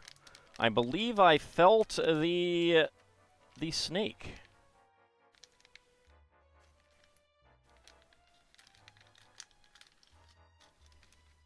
A snake and yet not a plumber. It is indeed the Snake Charmer. All right. So that is one of the 3 remaining ones that we were missing.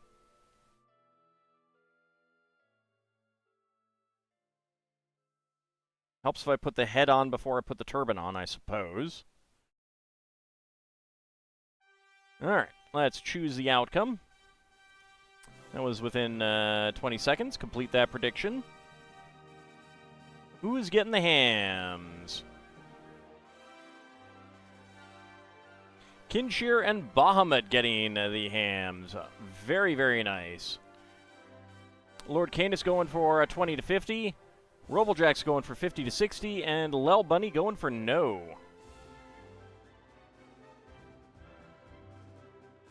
All right. So this has no printing on it. It's just a dark orange 3L raw.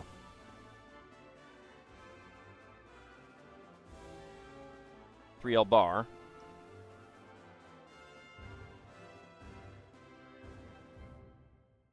I do like the turban piece. That's really nice. And the snake is rubbery. But it is a cobra. It is a cobra snake. So that's pretty nice.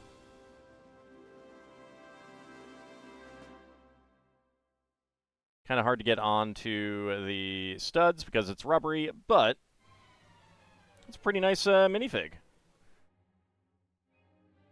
Go ahead and mark that down, and I'll zoom in on him.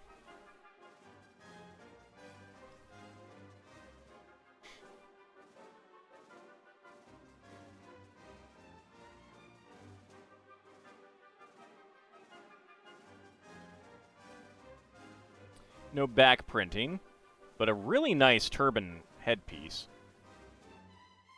I like the printing on the face, and the cobra is pretty nice too. It has some back printing, front printing. It's pretty good.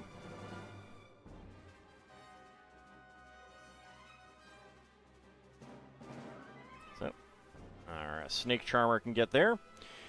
All right, and now for our final minifig of the night. We've got Spider-Man Across the Spider-Verse. Get my scale out.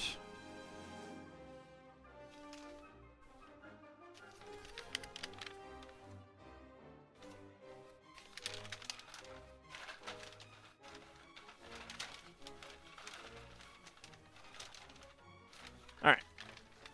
There we go. Shake it around, pull that one out. Okay, let's start a prediction. Can all guess what is inside the minifig box? Get your predictions in. Can I guess it with the guess? Can I guess it with the die roll? Or can I guess it with the weight? Last time was number 10. Spider-Man and May Mayday Parker. A Minotaur Castle Marshal. So 16 for Isovan, that would be Werewolf Spider-Man. 6 for Bahamut, that would be a Spider-Man India.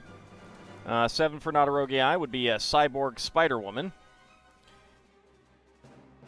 12 for Isovan. That would, oh wait, no. Yeah, 16 is off of it, so 12. That was Werewolf Spider-Man. All right, Not a Rogue AI, have a good rest of your night. We'll be finishing up very shortly. Get your predictions in. Can I guess what is inside the minifig box? Let me go ahead and get my scanner up as well.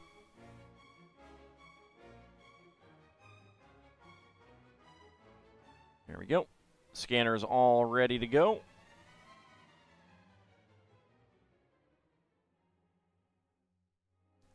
Can I guess what is inside the minifig box?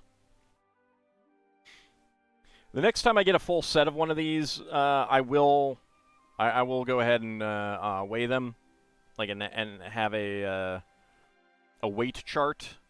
But for any of the ones that I don't like, I just get a single set rather than a case. I'm not going to do that for. It's not really worth it.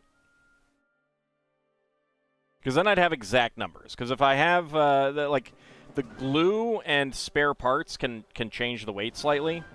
So if I just weigh this one, then it will always be the same weight, and I will always know what it is from the weight. All right. So first of all. All right, definitely hearing a few parts.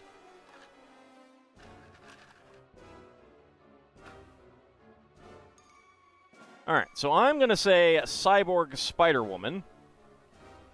Let's go ahead and roll the die. 1. That is Spider-Man Miles Morales himself. Let's weigh it. 18.9. All right, I'm going to say that the weight is Sun Spider, number 8 there.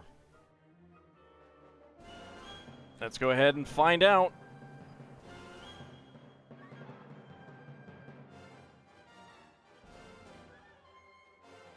That is Spider-Man India. That is number 6. All right. So that is going to be a no.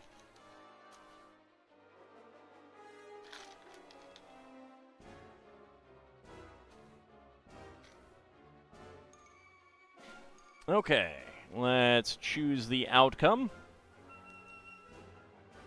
And that was a no. Complete that prediction. Who's getting all of the hams? Lel Bunny getting all of the hams. Very nice. Bahamut going for yes with guess. Kinshir going for yes with die roll. And Isoven going for yes with weight. All right, so let's go ahead and mark that one down. That is our second one. So I did get an advent calendar. Seal and Mortar actually sent me one as a Christmas gift.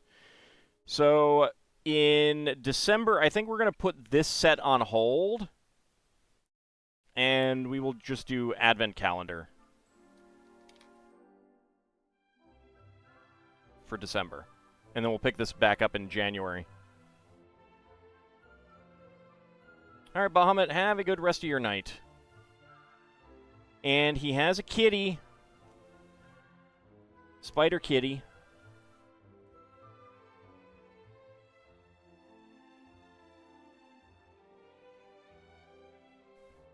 Let's go ahead and zoom in on him. Kitty!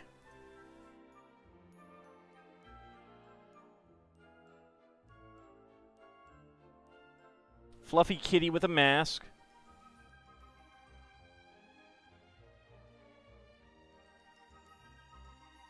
And we have a different head for him.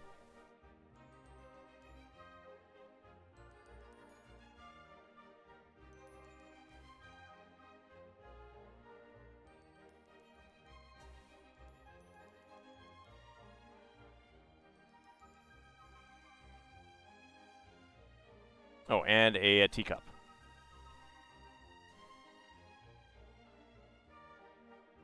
So, spare head. Without his mask. Teacup is nice. Trans orange tile is nice. Masked Kitty, pretty nice too. All right, let me go ahead and zoom back out because our one lone spare piece from this set was a teacup, which is always nice. I do appreciate, well, the head too, I guess. Just go ahead and put that over there. All right. I did mark that down. All right, so that is going to wrap us up for tonight. Let me check something.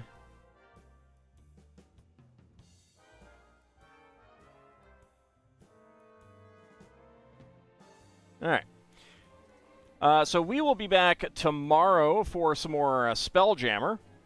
We will be back on Monday for more Dragon Quest 1. Kitty, best minifigure of all. It's a kitty. It's not a minifig. Kind of makes you want to get at least that one for the kitty. Yeah, I mean, like, I actually like them for the trans orange half tiles too. And there's some other good pieces in these sets, but a set full of Spider-Man is a little, yeah, a little overboard for me. Anyway, we will be back tomorrow for some more Spelljammer. We'll be back on Monday for more Dragon Quest 1. We will be back on next Wednesday to start a new, larger build. What that will be, though, you'll have to tune in and find out. So I want to thank you guys for coming on out, and I shall see you next time. See you then, everyone.